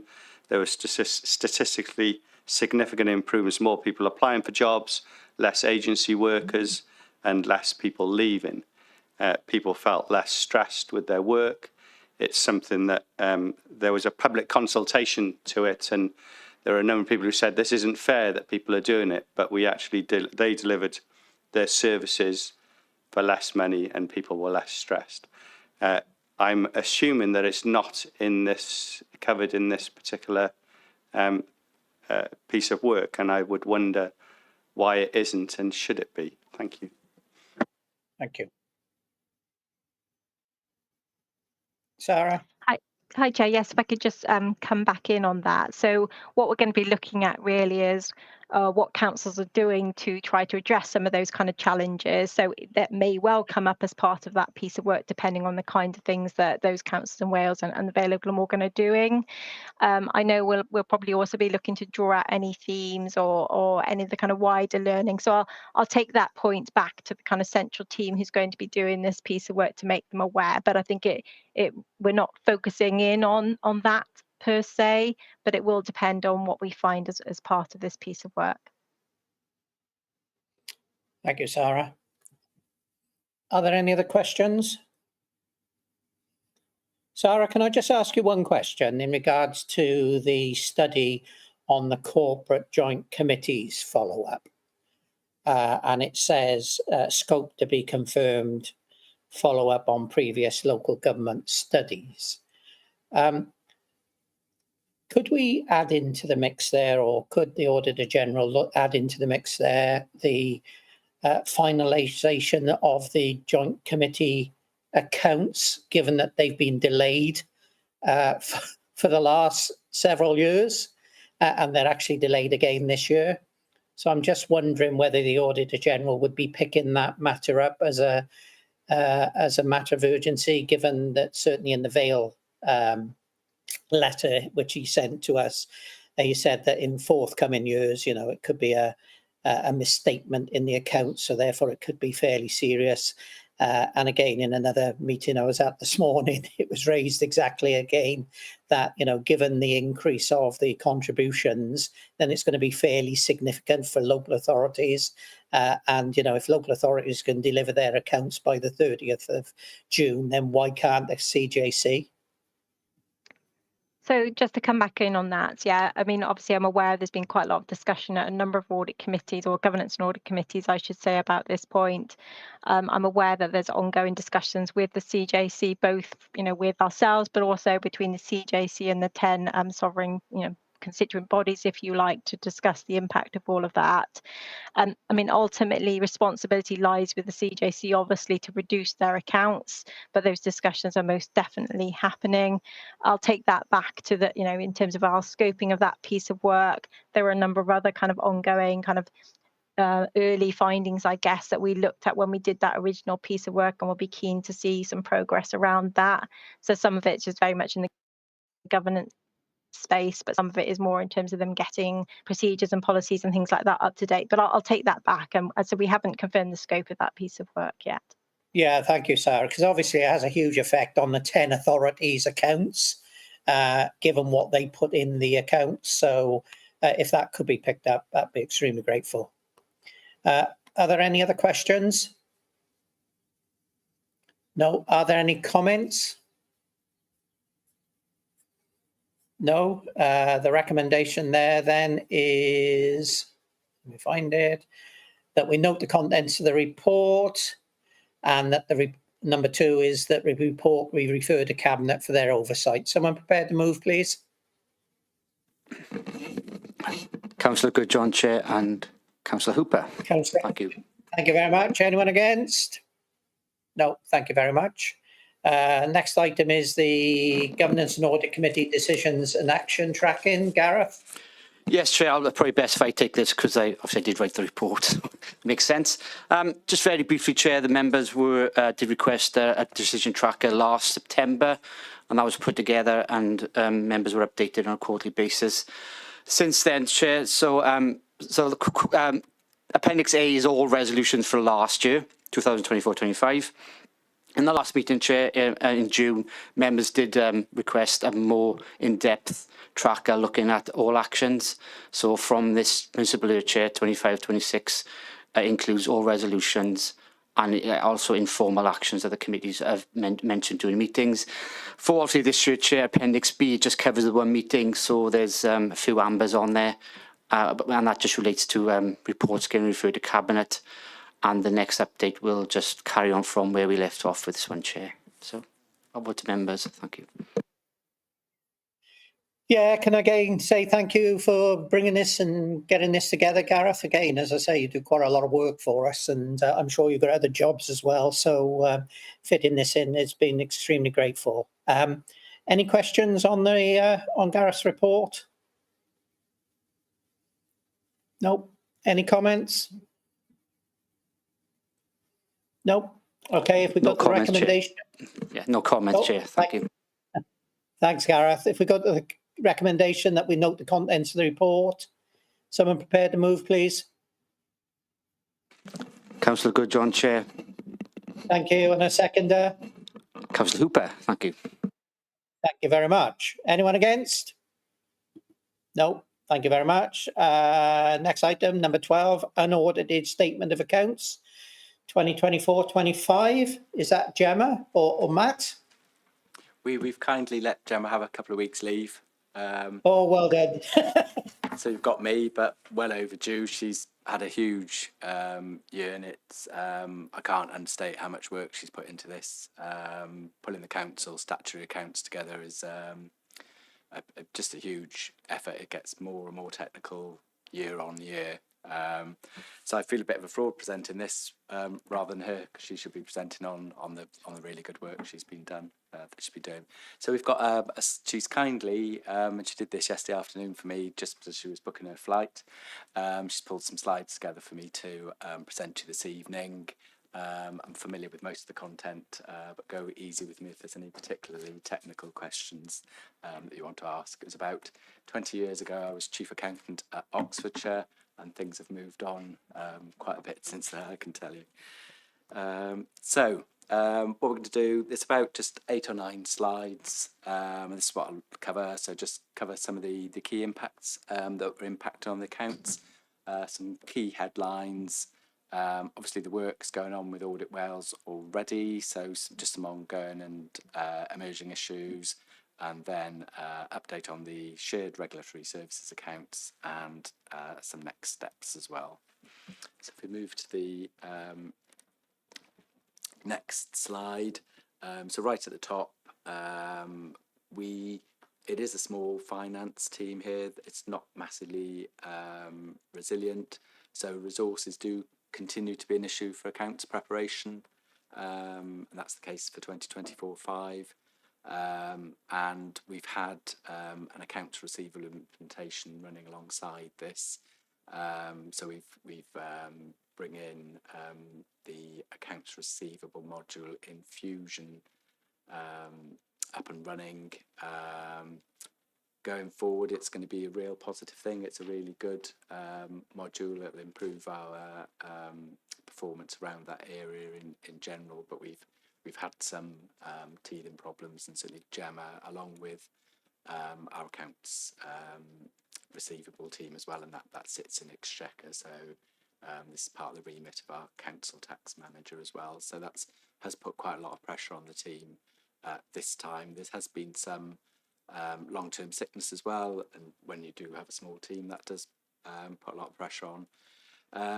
We obviously, this isn't just a finance team effort to pull the accounts together, it's cross-organisational, so there have been other pressures across the council that have caused some delay in providing information for closing, and that includes closure of trading jobs, and that's predominantly in the new NEC housing system.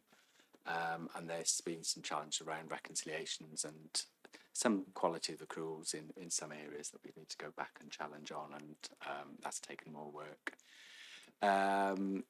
The council continues to receive a high number of hypothecated grants in 2024-5, with a vast array of reporting and evidence requirements. And some of those requirements within those grants determine the accounting arrangements. Now, I've spent, before joining the Vale, I worked for London Borough for 3.5 years. My team there used to complain about this half a dozen or so hypothecated grants that they had to deal with in closing the accounts, whereas in England, most of the funding is through RSG, and like Wales, where there's this plethora of hypothecated grants, I probably sign off in excess of 100 a year. That's a big administrative burden, and it's a big accounting burden as well. And I think it can't be, it should be noted. We've also, there's me talking about implementing an AR system. Well, have a look at implementing IFRS 16. That's coming from the 1st of April. And there's been some additional effort associated with that. We have brought in some external support on that, but it's nevertheless put a lot of pressure on the team, not least to not only compiling the information, but evidencing that the appropriate treatment of contracts across the council. The teams utilise the SIP for asset management system, and that's a positive. Thought is required, though, over the summer regarding how this information be kept up to date and reviewed biannually for the accounts process. Certainly the amount of time and effort we've put into it this year, that can't be repeatable activity. This year's the first year the team's used indexation for the valuation of its assets, and there were some initial issues identified with the need to revise the policy for considering non-enhancing expenditure. So there can be some circumstances in which we're spending money through the capital programme on an asset, but you'd come to value it at the end of the process, actually find that work hadn't actually enhanced the value of the asset. With indexation coming in, previously we'd revalue any assets where that enhancing work has been in the order of £250,000 and higher. Because of bringing in indexing, we've had to have a bit more belt and braces approach and had to revalue anything over £50,000.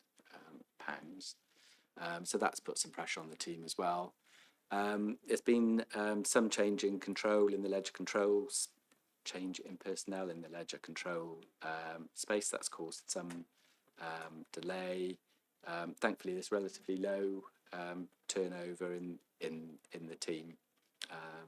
However, those processes are being reviewed in 25/6 to streamline that and avoid those issues in the future.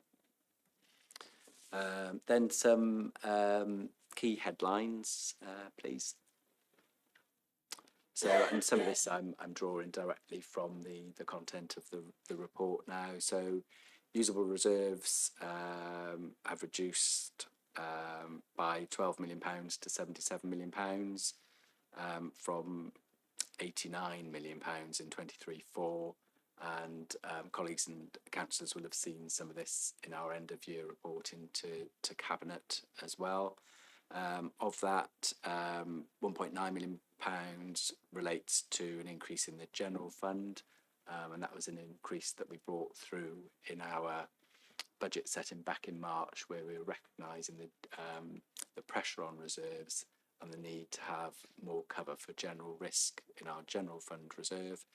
There's a very small increase in the HRA reserves, but that big number on that slide, the 14 million, is the reduction in the earmarked reserves, primarily in social care and in our schools. And then in sort of some of the more technical depths of the accounts, there's an increase in the usable capital receipts of 690k, so relatively smaller numbers, and a reduction in the capital grants and applied of 299k. Pensions liability, it's been an issue across the country, well, probably UK, where we're seeing some pension funds moving into surplus. That's really given some quite challenges on the accounting. We're not quite there, but we have the liability and the corresponding unusable reserve have increased across the main Vale accounts and the joint committee accounts following the triennial valuation, having made greater consideration of the asset ceiling and the minimum funding guarantee. Please don't ask me to go into those in any more detail than I am this evening. Council's pension liabilities increased from 10.5 million to 17, and that reflects a national picture with some pensions reporting underlying net pension asset. It's just sort of half mentioned. I needed to carry out further analysis regarding the appropriateness of recognising the asset in the accounts. So it would be good to see us having a net asset. It will give us some extra work when we do get there, hopefully.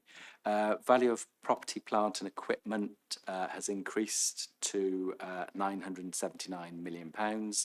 I couldn't tie that up this afternoon. It was the first time I look at these slides. That 979 is property, plant and equipment, but also includes our infrastructure fixed assets as well. There's about £136 million of those. And that reflects increases in capital investment in schools and housing stock during the period, and a reduction in the value of council dwellings. And certainly on the council dwellings, we've seen the asset increase because of additions to the housing stock, but also the transfer of assets from assets under construction into the actual asset base. Those assets valued on depreciated replacement cost basis have had their values increased via indexation during 2024-5 due to the volatility in the housing market. Council dwellings, those were valued by a qualified valuer, and somebody's worked with the council on a regular basis. So those are the headlines. Next slide. So the progress. Audit Wales they've been up and running really quickly. This year we handed over the accounts on the 30th of June. And we also handed over the annual governance statement on the same day, and we've quickly followed that with some audit assurance queries that we normally save for the tail end of the audit. This is a bit of a bone of contention at the moment, that 30th of June date. The regulations still have the 31st of May for draft accounts and 31st July for audited statements. But we do know that there's strong will in Audit Wales to revert to the deadlines that we worked to more recently in quite a period of time. So we are expecting to see regulations laid at some point that do revert to the 30th of June for draft statements and 30th of September for audited accounts. So I guess my reticence with all that is we have to publish on our website every year that we've missed the statutory deadline of the 31st of May that nobody's working to. The audit is ongoing and targeted to finish by the end of October. We have made some initial amendments to the accounts, and it's helpful that Audit Wales has been in and working early, and I'll talk about those in a moment. The Shared Regulatory Services Joint Committee audit's underway, but timelines for completion of those, that's still to be finalised. The Audit Wales we've got a new Audit Wales team, and they are taking a bit more interest in certain areas this year, including the Big Fresh Catering Company. That audit is ongoing, and they'll be doing some additional work in addition to the work of the Big Fresh Catering Company's auditors to confirm assurance for the inclusion in our statements. And I guess that's understandable at the end of the day, isn't it? Audit Wales will keep the developing renting homes Wales position and preparation of the city deal accounts under review. We've not really spoken about the renting home at Wales position too much since last year's accounts, but that position remains unresolved at the moment. Next slide, please. So we've picked up a couple of, I guess you can't their errors at the end of the day. So we've had a presentational error on the pension reserve note, and that's been amended. And Gemma did pick up an issue on the expenditure and funding statement and note 8 that supports it, and flag that with Audit Wales. And I guess not to get in the way of their audit work, we resubmitted the accounts as presented today, a couple of days after the 30th of June, and that's all in order. We have also identified an error in cash balances and creditors balance at year end, both of which are unstated effectively by £7.8 million, and that's correct. That will be corrected during the audit period, and that will certainly find its way into the Audit Wales ISA 260 at the end of the process. That was in respect of payment to HMRC at year end, straddling the year end. Also, well, you won't be surprised at this because we picked this up last audit committee, didn't we? We weren't, unfortunately, fully aware of the Coy Church Crematorium Joint Committee, so there will be a sentence being added to the relevant section of the accounts for that. I haven't got the number to hand, but we're talking a really small sum of money here. It's not material. So that's summary of amendments. Just a couple of comments about the Shared Regulatory Services Joint Committee. Their usable reserves have reduced very, very slightly to 505k, a reduction of 30k on the number that was there at the 31st of March 2024.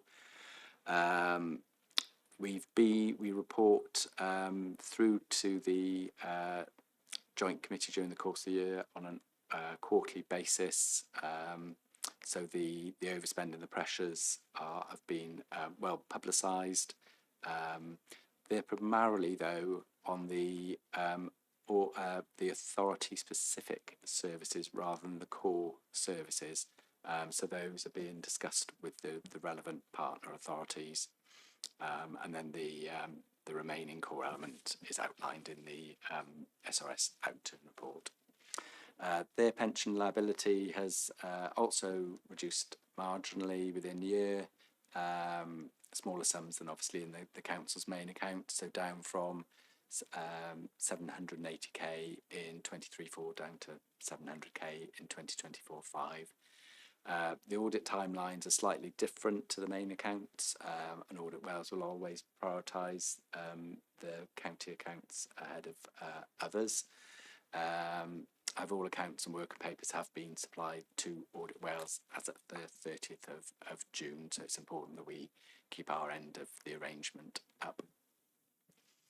So next steps, the audit is ongoing, and there's been a fair amount of engagement with Audit Wales already. There's regular one-to-ones between the two leads and Gemma. They have a weekly meeting, and I've joined the first one. I didn't typically join those with Steve. Wyndham tended to join if there are issues, but I thought it's important to join the early ones at the start of what is a new auditing relationship. So they're due to be signed off by council. I'm still getting used to that as well, because local authorities I've worked at for the majority of my career, the body charged with governance is the Governance and Audit Committee, but we have the extra step here, so that will be the end of October. We have a meeting planned mid-October. We'll just have to review how the accounts audit is progressing. There may be a need to move that, but I'm not expecting that at the moment. I guess in terms of the overall audit, my overriding concern is the progress with the Cardiff Capital Region accounts, the impact that may have on us securing an opinion on our accounts. It was disappointing to hear that they hadn't signed off. The 23-4 ones, still work ongoing, and no draft 2024-5. So that is a concern, and I think you'd be surprised if you didn't hear me say that. The regional adoption service accounts are still under discussion. Hope to finalise the position shortly and complete by the end of August. We're having a little bit of an exchange with Audit Wales about whether they need a full audit. And there's a discussion about how some grant flows through those accounts and whether that should be counted in Audit Wales's calculations of what the turnover is. So Joel, that's all from me in terms of the intro, and despite my opening comments, I'm very happy to take any questions that you may have.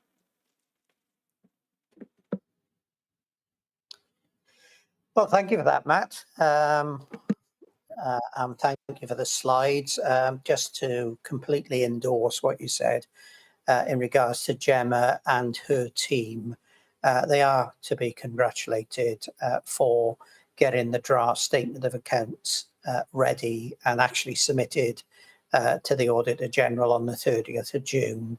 I don't think that's any mean feat. So if you could convey the committee's thanks to the team for getting us to that position. And obviously, we look forward to working with Audit Wales as the months go on. So a great position to be in. Okay, any questions? Councillor Hooper, Chair. Councillor Hooper?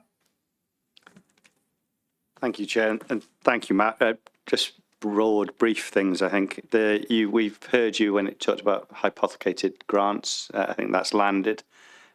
Is there anything that the council's doing alongside its other councils, maybe through the WLGA, to make it clear to Welsh Government that the problems this is causing, the time it's taking? Are there better ways of getting the finance into local authorities? I'm sure they are. So I think that's one question.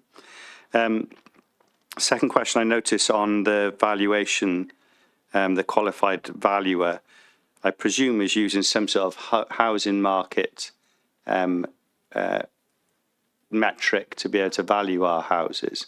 And it just seems like that's a really strange metric to use. Now, this may be something in SIPFA or something that's the reason why we're doing it, but perhaps you could do it, because there's no chance of us selling off those properties. So I just wonder why that's the value. Maybe you can help me with that. You'll be surprised to hear me ask for a bit more detail on the city deal. I am pleased to hear that you're expressing concern. I think that's a good thing. But if any more detail on that, I'll be grateful for. The Rent in Wales Homes issue as well. You're right, we haven't touched on this since this time last year, when we were all exercised by it and quite concerned, but disturbing to see it's still there.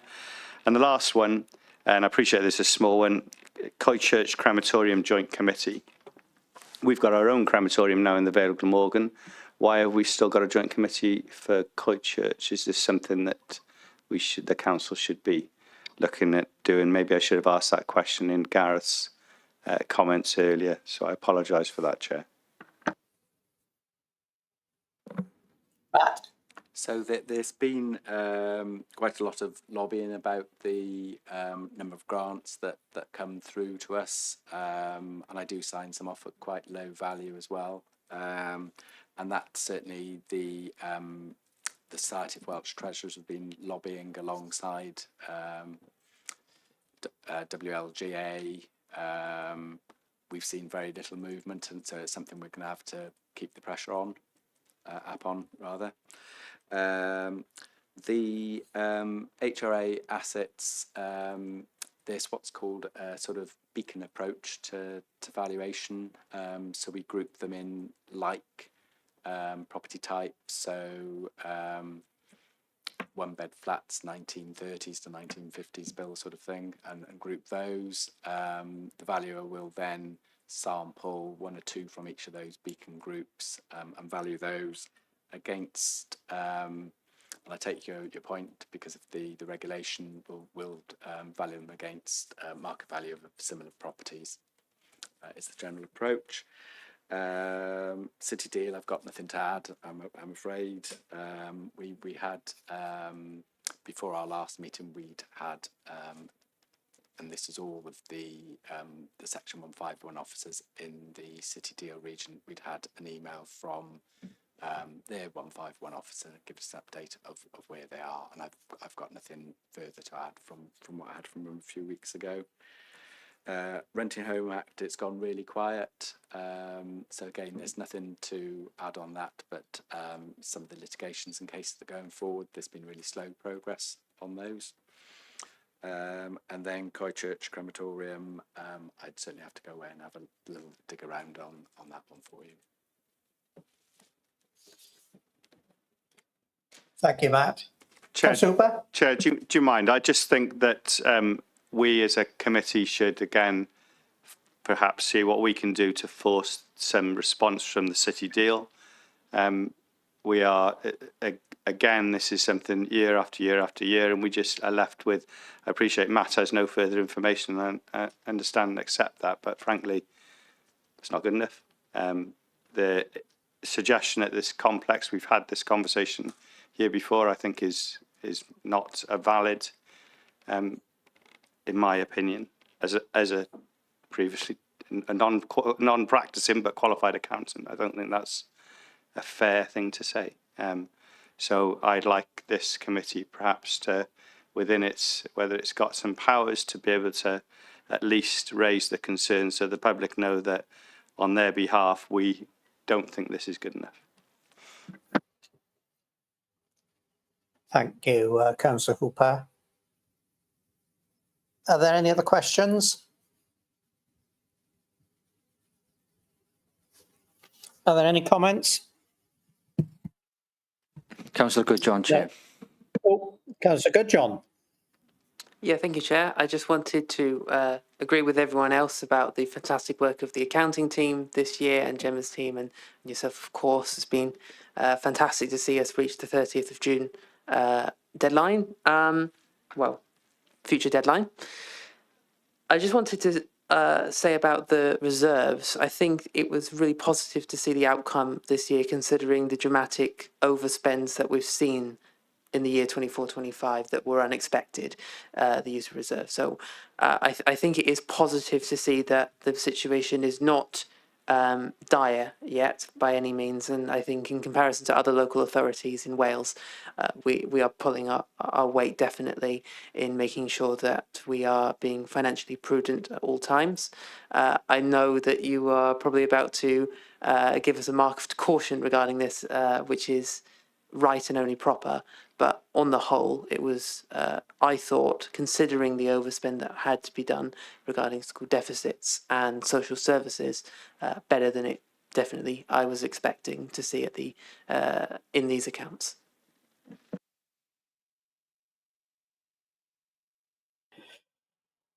Thank you, Councillor Goodjohn. Are there any other comments? Okay, should we go to the recommendations then? The recommendations, I think, is firstly that we note the unaudited Vale of Glamorgan Council Statement Accounts for 24-25, and that basically in regards to those, that the Head of Finances Section 151 officer notes the concern of the committee in regards to the Cardiff Joint Committee accounts being delayed again this year. Number two, that the unaudited Joint Committee Shared Regulatory Services Statement of Accounts for 24-25 and the Shared Regulatory Services Annual Governance Statement provided for information be noted. Can I suggest then at number three, given we've written to the Auditor General, that as Chair of Governance and Audit, I write to the Chief Executive of the Cardiff Joint Committee expressing concern about the delay of the Statement of Accounts, again for this year, 24-25, and expressing our concern in regards to the impact it's having not only upon the Vale of Glamorgan's draft statement of accounts, but also the other 9 authorities. Is someone prepared to move, please? I think Councillor Hooper would like to say something, Chair. Yeah. Can we add to that, Chair, in regard to the Cardiff Joint Committee's accounts? And I may get the wording wrong here, but just reflect what I'm trying to get to, is that if we don't sort this out, this is the sort of thing that causes a lack of trust and transparency with the wider public. These concerns get picked upon by people who want to cause disharmony in many of our communities. So I'm really concerned that this needs to be raised as an issue of significant import for the officers of that committee and the members who represent this council on that committee. Frankly, this has been going on since all the time that I've been a councillor, that I've been sitting on this committee. And it's as if they don't care, but the ramifications are going to start to come to us unless we sort these things out. There's a reason that bad actors are gaining ground in some of our communities, and this is a prime example of why that's happening. So I just want to, if there's something we can phrase into this that talks about public confidence, I think that would be important. Thank you. Yeah, Mark, I've got no concern over that. It's just the phrasing of the letter, really. I think the concern expressed by the Auditor General about the impact and the misstatements it could possibly have in the future on our accounts is one issue. And surely I should imagine that we can pick up the issue in regards to, again, openness and transparency of a public body not publishing its account by the due date for yet another year.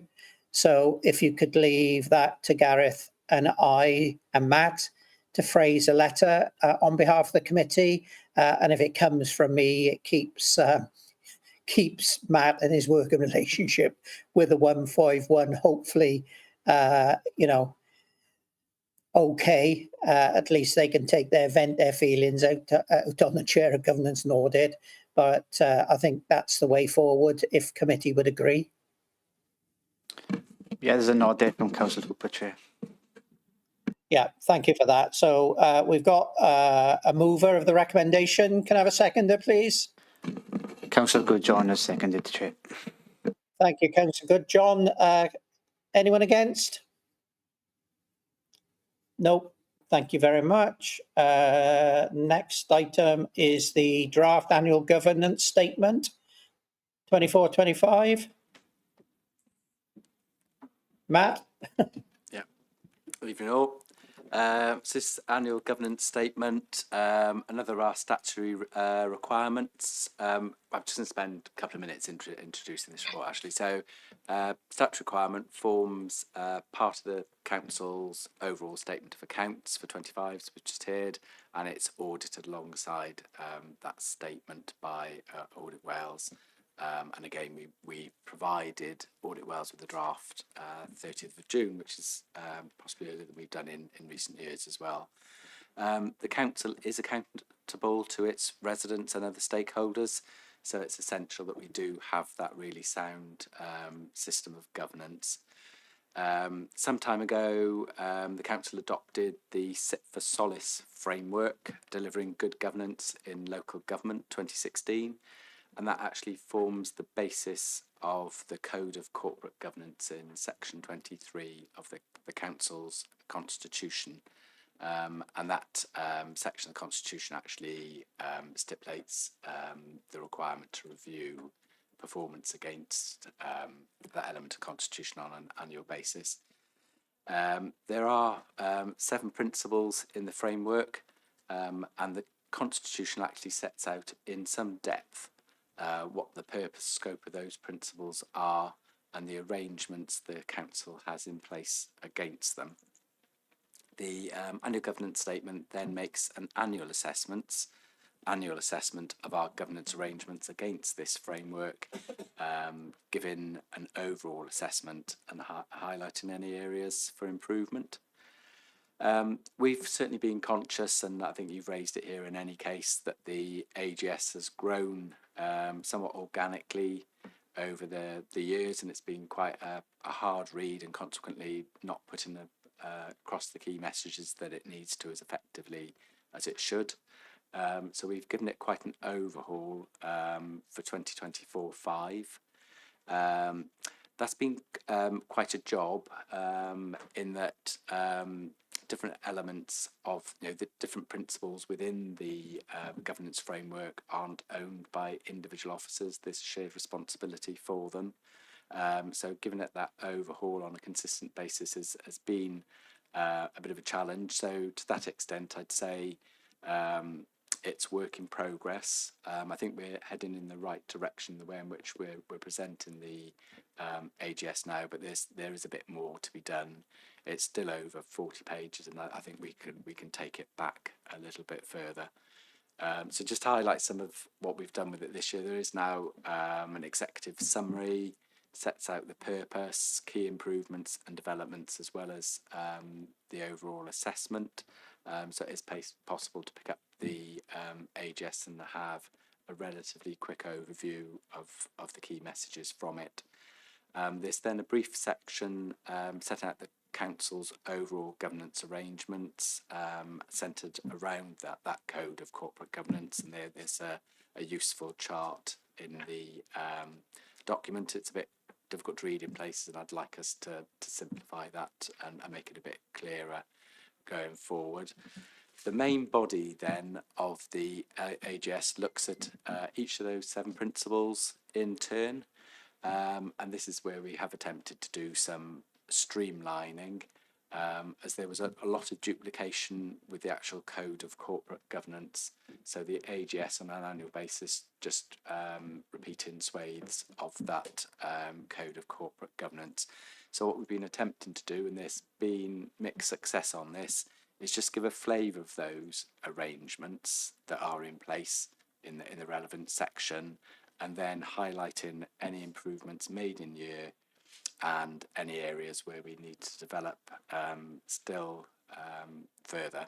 And that approach isn't consistently applied at the moment for those reasons that I've just talked about the ownership. So some sections they are more streamlined. It's very clear what the improvements are and what the developments are, and a couple of the sections, those improvements and developments are woven into the main contents. They're not so easy to pull out. Statement then picks up on other assurance work undertaken during the year, of which the panel performance assessments worthy of note, and also from our last committee meeting here, the Head of Internal Audit's annual opinion on our overall audit plan, which you received at our last meeting and was positive. Report then does pick up the significant issues from 23-4 before giving its overall assessment for 2024-5, and I guess that's the important message for this evening. There's a clean bill of health and no significant emerging governance issues. There are a number of development areas, and I would stress these are development areas where we're striving to do better, not necessarily because we have to improve, and those have been flagged up throughout the statement, and I think you'll find it helpful that we've pulled all those together in Appendix B at the end of the towards the end of the document. There is an Appendix A that sets out the main governance arrangements that we have in place as well there as well. So that's what I was going to say by way of introduction this evening. Thank you. Thank you for that, Matt. Are there any questions? No one showing, no one indicating. Councillor Goodjohn, Chair. Sorry, Councillor Goodjohn. Yes, thank you, Chair.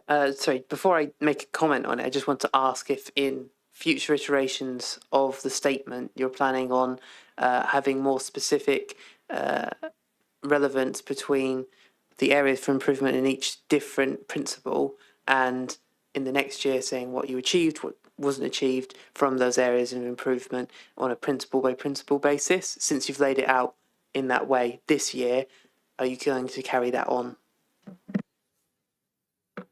Yeah, I'm conscious we've probably set ourselves up with a little bit of a task there, haven't we? I think in the past we've obviously just pulled out an action plan around the significant issues where typically there've just been 3 or 4 matters that we need to pick up in the following year, in that we've actually highlighted areas that we're looking to improve on. We should be reporting on those as well. So I'll consider how we can do that in a relatively concise basis, and maybe that's something that we do outside of the reporting of the actual annual governance statement that goes across to Audit Wales. We could do that in a separate appendix to the report, perhaps.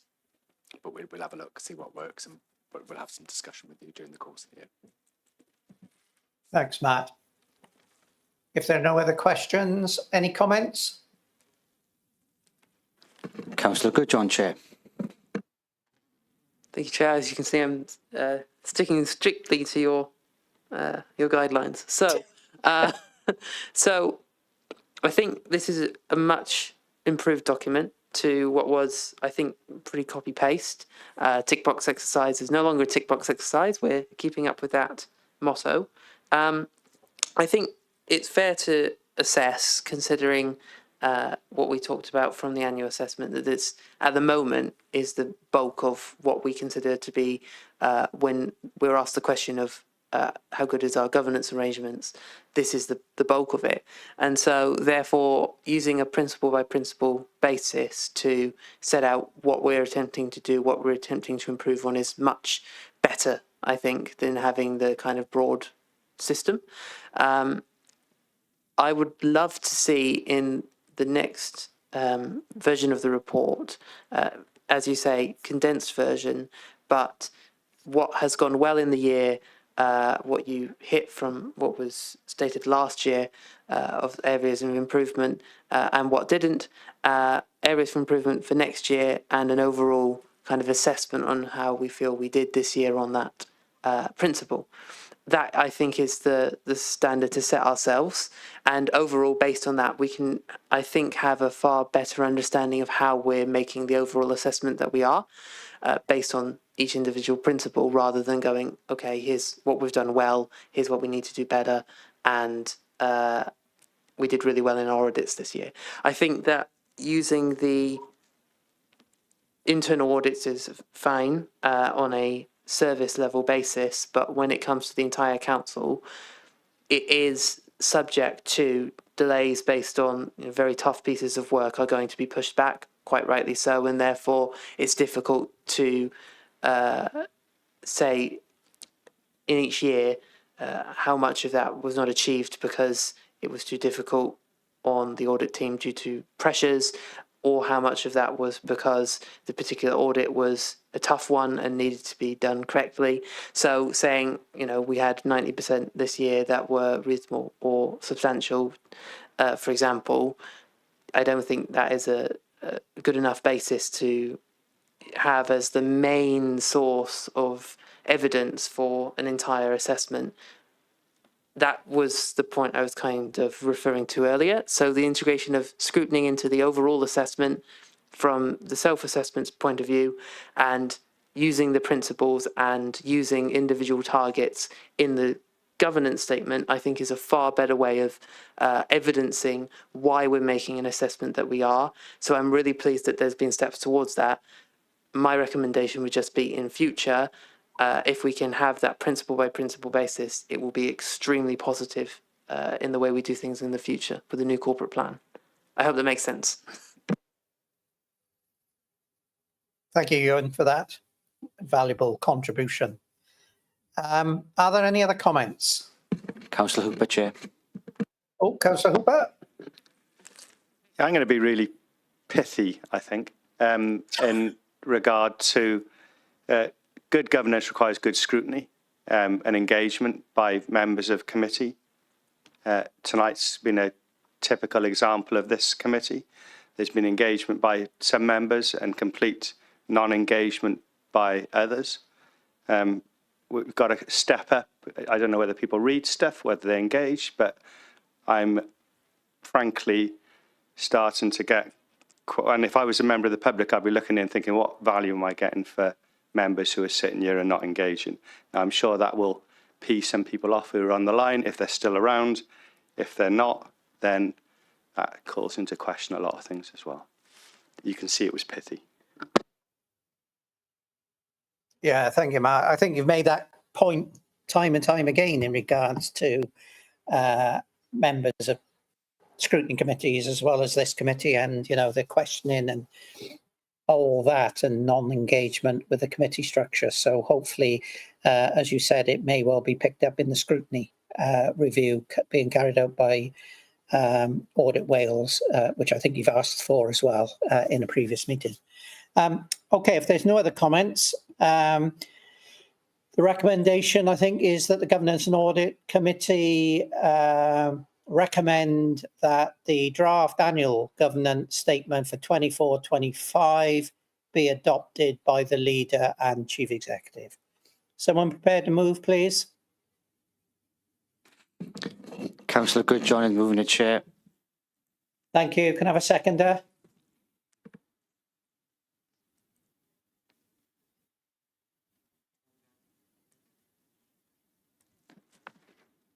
Councillor Ball, if you're there.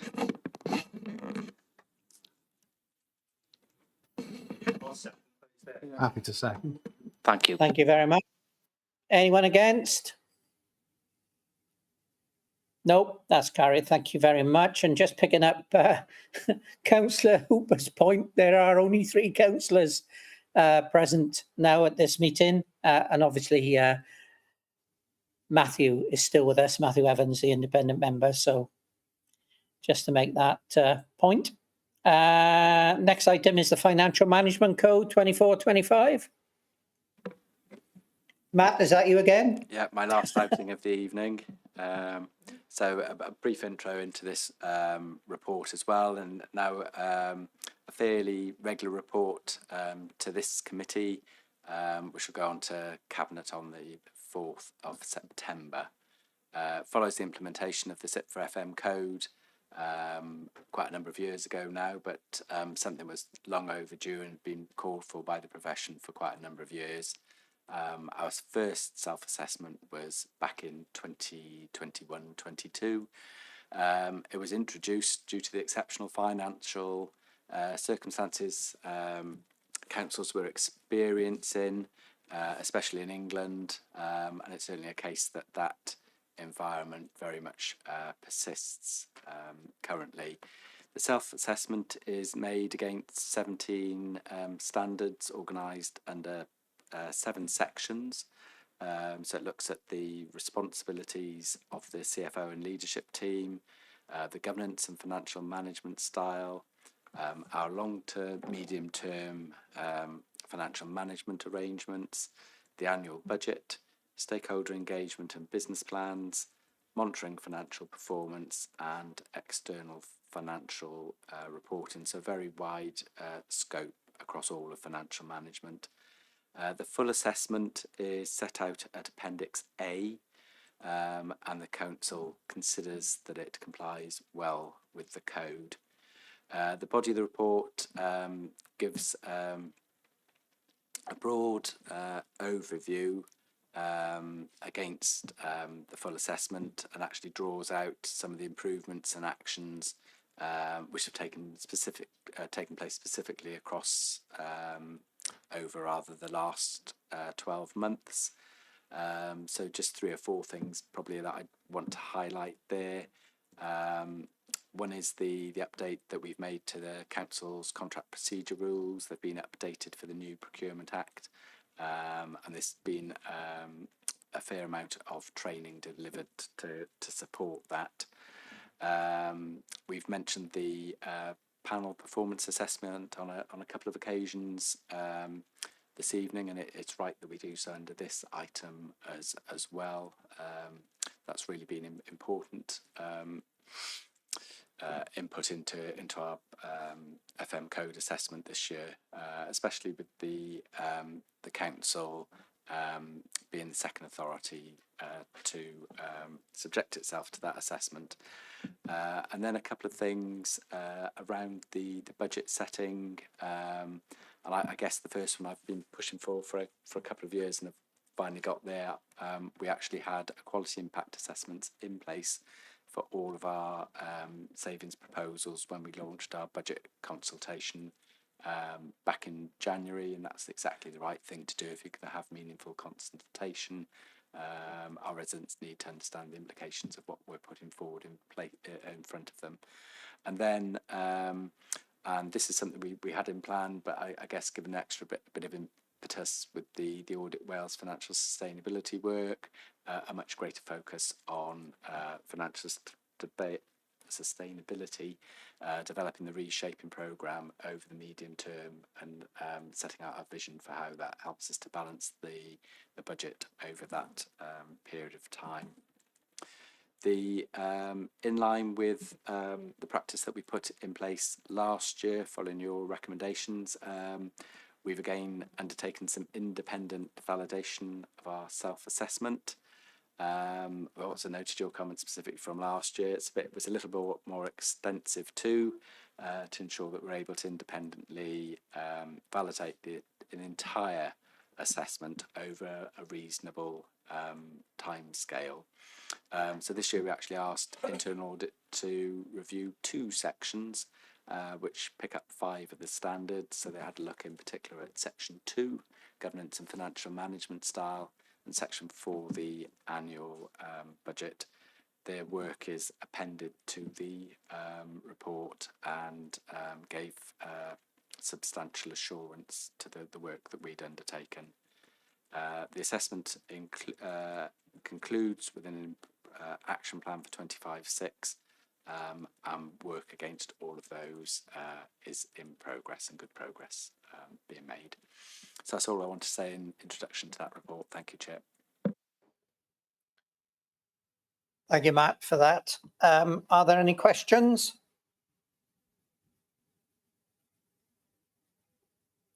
No. Any comments? No.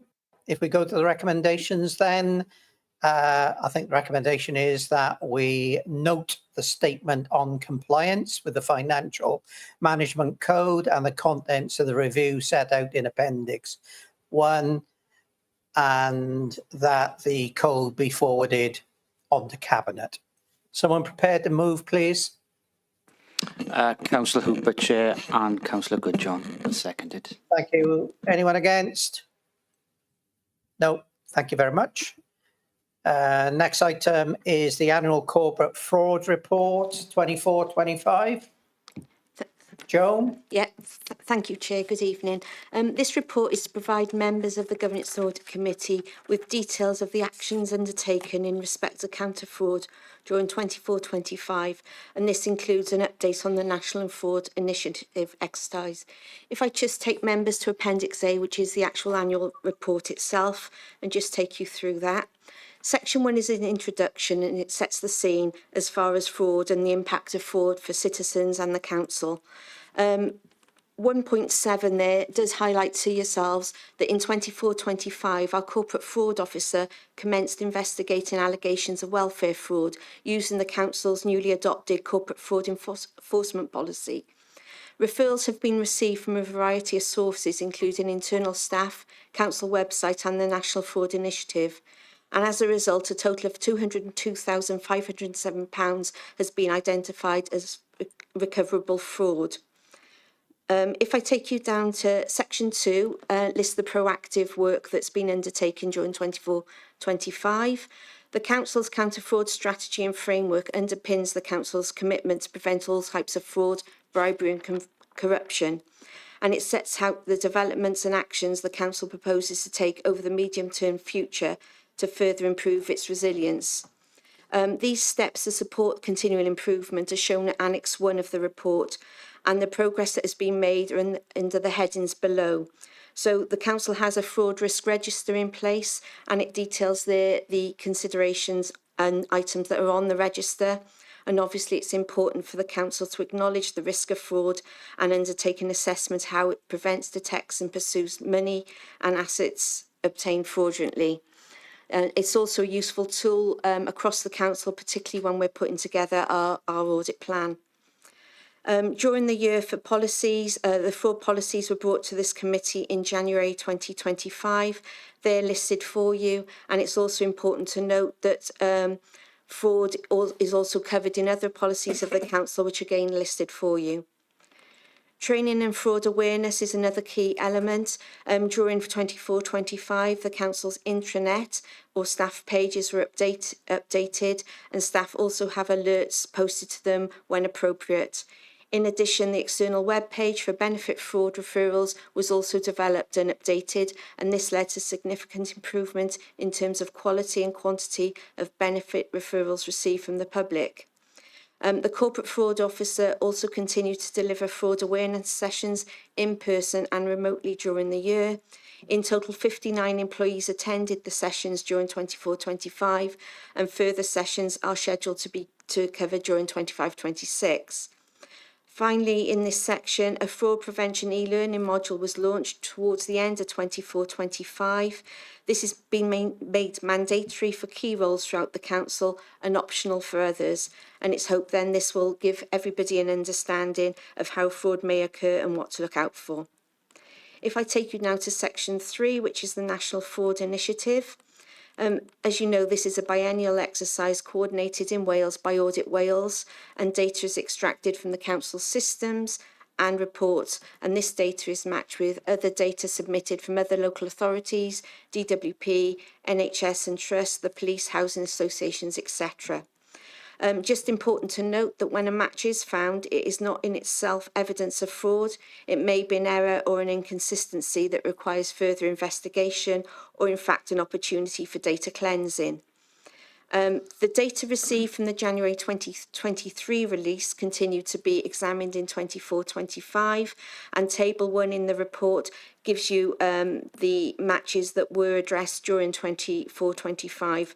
There was a total of 20 fraud or errors identified, and this led to a recoverable amount of £45,047. In addition, in Table 1, it shows a Cabinet Office projected savings figure. I've appended to Annex 2 the methodology used by the Cabinet Office to report this, just for your information. The current data matching exercise began in October 24, and the Council received the matches in January 2025. Initially, a total of 4,280 matches across areas including housing benefit, council tax reduction scheme, payroll, blue badges, creditors and licensing have been identified. This work is ongoing, and the Corporate Fraud Officer does link in very regularly with key contacts throughout the council, and progress against these matches will be brought to this committee in due course. Single person discount is an annual exercise, again coordinated and released through the NFI. And these are matches which highlight where there may be more than one adult in a location that's currently in receipt of single person discount. A total of 2,598 households were identified for review during 24-25, and the review of these data matches has resulted in 120 fraud or errors being identified. And Table 2 summarises those results for you, with £101,000 being identified as recoverable. Further single person discount data was extracted and forwarded to NFI towards the end of 24-25, and more matches were produced in January 25. This was a further 1,810 matches which have been produced, and they will be investigated in due course and reported back. Finally, at 3.9, in November 2024, Audit Wales issued a self-appraisal checklist to help participating bodies self-appraise how they engage with NFI. Audit Wales encourage all participating bodies to complete the checklist and present it to those charged with governance to support scrutiny of the NFI arrangements. Therefore, this is attached at Annex 3 for yourselves. Section 4 is the counter fraud and corruption work. Again, it outlines the work that internal audit have done and the reasonable assurance that was given in 24-25. If I take you though to table 3, this shows that there were 4 potential fraud and irregularity matters referred directly to internal audit for review during 24-25. This work can be generated in several ways: by whistleblowing or the speak out process, by complaints, or by managers who have concerns over certain issues or individuals. As I said, the details are there at table 3 for yourselves. It's also important to note, although they may follow certain policies such as disciplinary action or referrals to other agencies, where appropriate, recommendations are made to improve the control environment, and these are followed through as we would do with any other audit recommendation that's made. Council tax reduction fraud is the new area that I mentioned at the start of this presentation, and this is our corporate fraud officer has now been able to investigate these suspected cases. Council tax reduction fraud has been highlighted, and table 4 shows you the source of referral during 24-25 that we had, and we had a total of 55 referrals. However, a proportion of the referrals received by the council relate to DWP fraud or housing benefit. So in 24-25, a total of 40 of these referrals were forwarded to the DWP team to investigate further. And I've put in 4.7, there's some information as to when these cases are referred to the DWP. Table 5, however, gives you some indication of the type of allegation that we receive from 55. So there's things like undeclared income, living together cases, etc. From these, 38 cases were closed during the year, and the closure categories are at table 6. So you can see at table 6, 19 cases were recorded as not investigated, and this is due to insufficient details being provided in the original referral to instigate an investigation, or the persons were not claiming benefit when they were looked at. There were 6, however, that were closed as fraud proven. Table 7 provides the council tax reduction and incidental housing benefit recoveries that have been achieved as a result of those fraud investigations. And you can see a total of £56,389 has been identified. In addition, once the fraud has been proven, the case goes to the council's newly formed sanction panel to determine the appropriate sanctionable action. The sanctions available are prosecution, financial penalty and fine, and details are within the report for you. But if I can take you to table 8, of the 6 cases that have been closed as fraud proven, the penalties and fines issued to 5 of these cases are listed in table 8. The remaining case is due to appear at Cardiff Magistrates Court for the offence in August 2025. The sanction figure of 6,914 that's included in table 8 is already included in the recovery figures in table 7 above. Finally, the council does get involved in joint working and partnerships. We're an active member of the Wales-wide network of local authority fraud investigators. We also sit with the Welsh Chief Auditors Group, and fraud's discussed on a regular basis. We also have links with and good working relationships with the police and other outside agencies. In addition, and I think I've already alluded to, the council has a joint working arrangement with the Department of Work and Pensions, and this is beneficial. We refer cases to them, but equally they joint work with ourselves if we identify a case.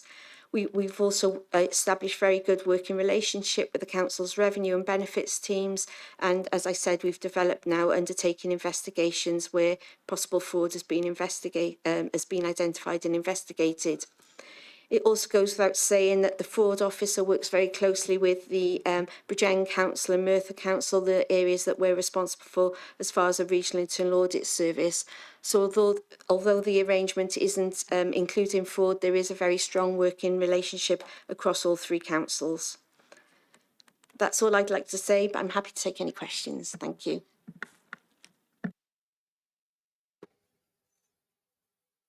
Thank you, Joan, for that report. Are there any questions? No. I've got 3 questions, Joan. Firstly, in regards to fraud training and awareness, Obviously, you've set out in the report there's an e-training package, and the fraud officer's done some face-to-face training. I'm just wondering how many members have undertaken the training. Maybe an unfair question to you, but it would be interesting to note how many elected representatives have undertaken the training. As far as the face-to-face or the sessions that the corporate fraud office has rolled out, we've yet to roll them out to members, but that's something we can certainly do, and I can have those conversations.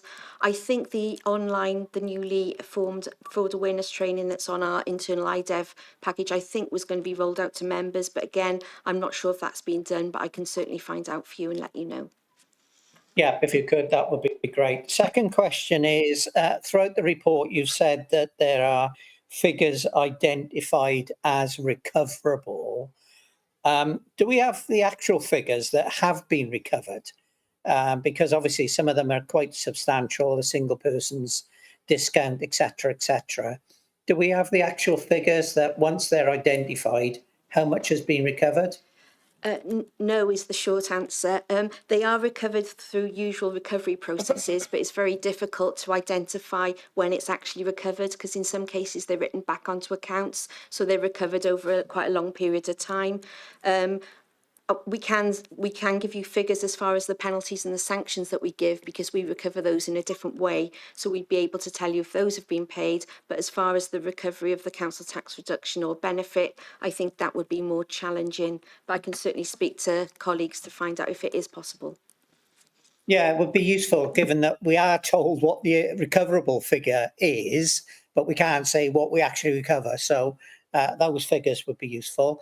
And the other item, which is in one of the appendices, I think, is blue badges. And again, I'm just wondering what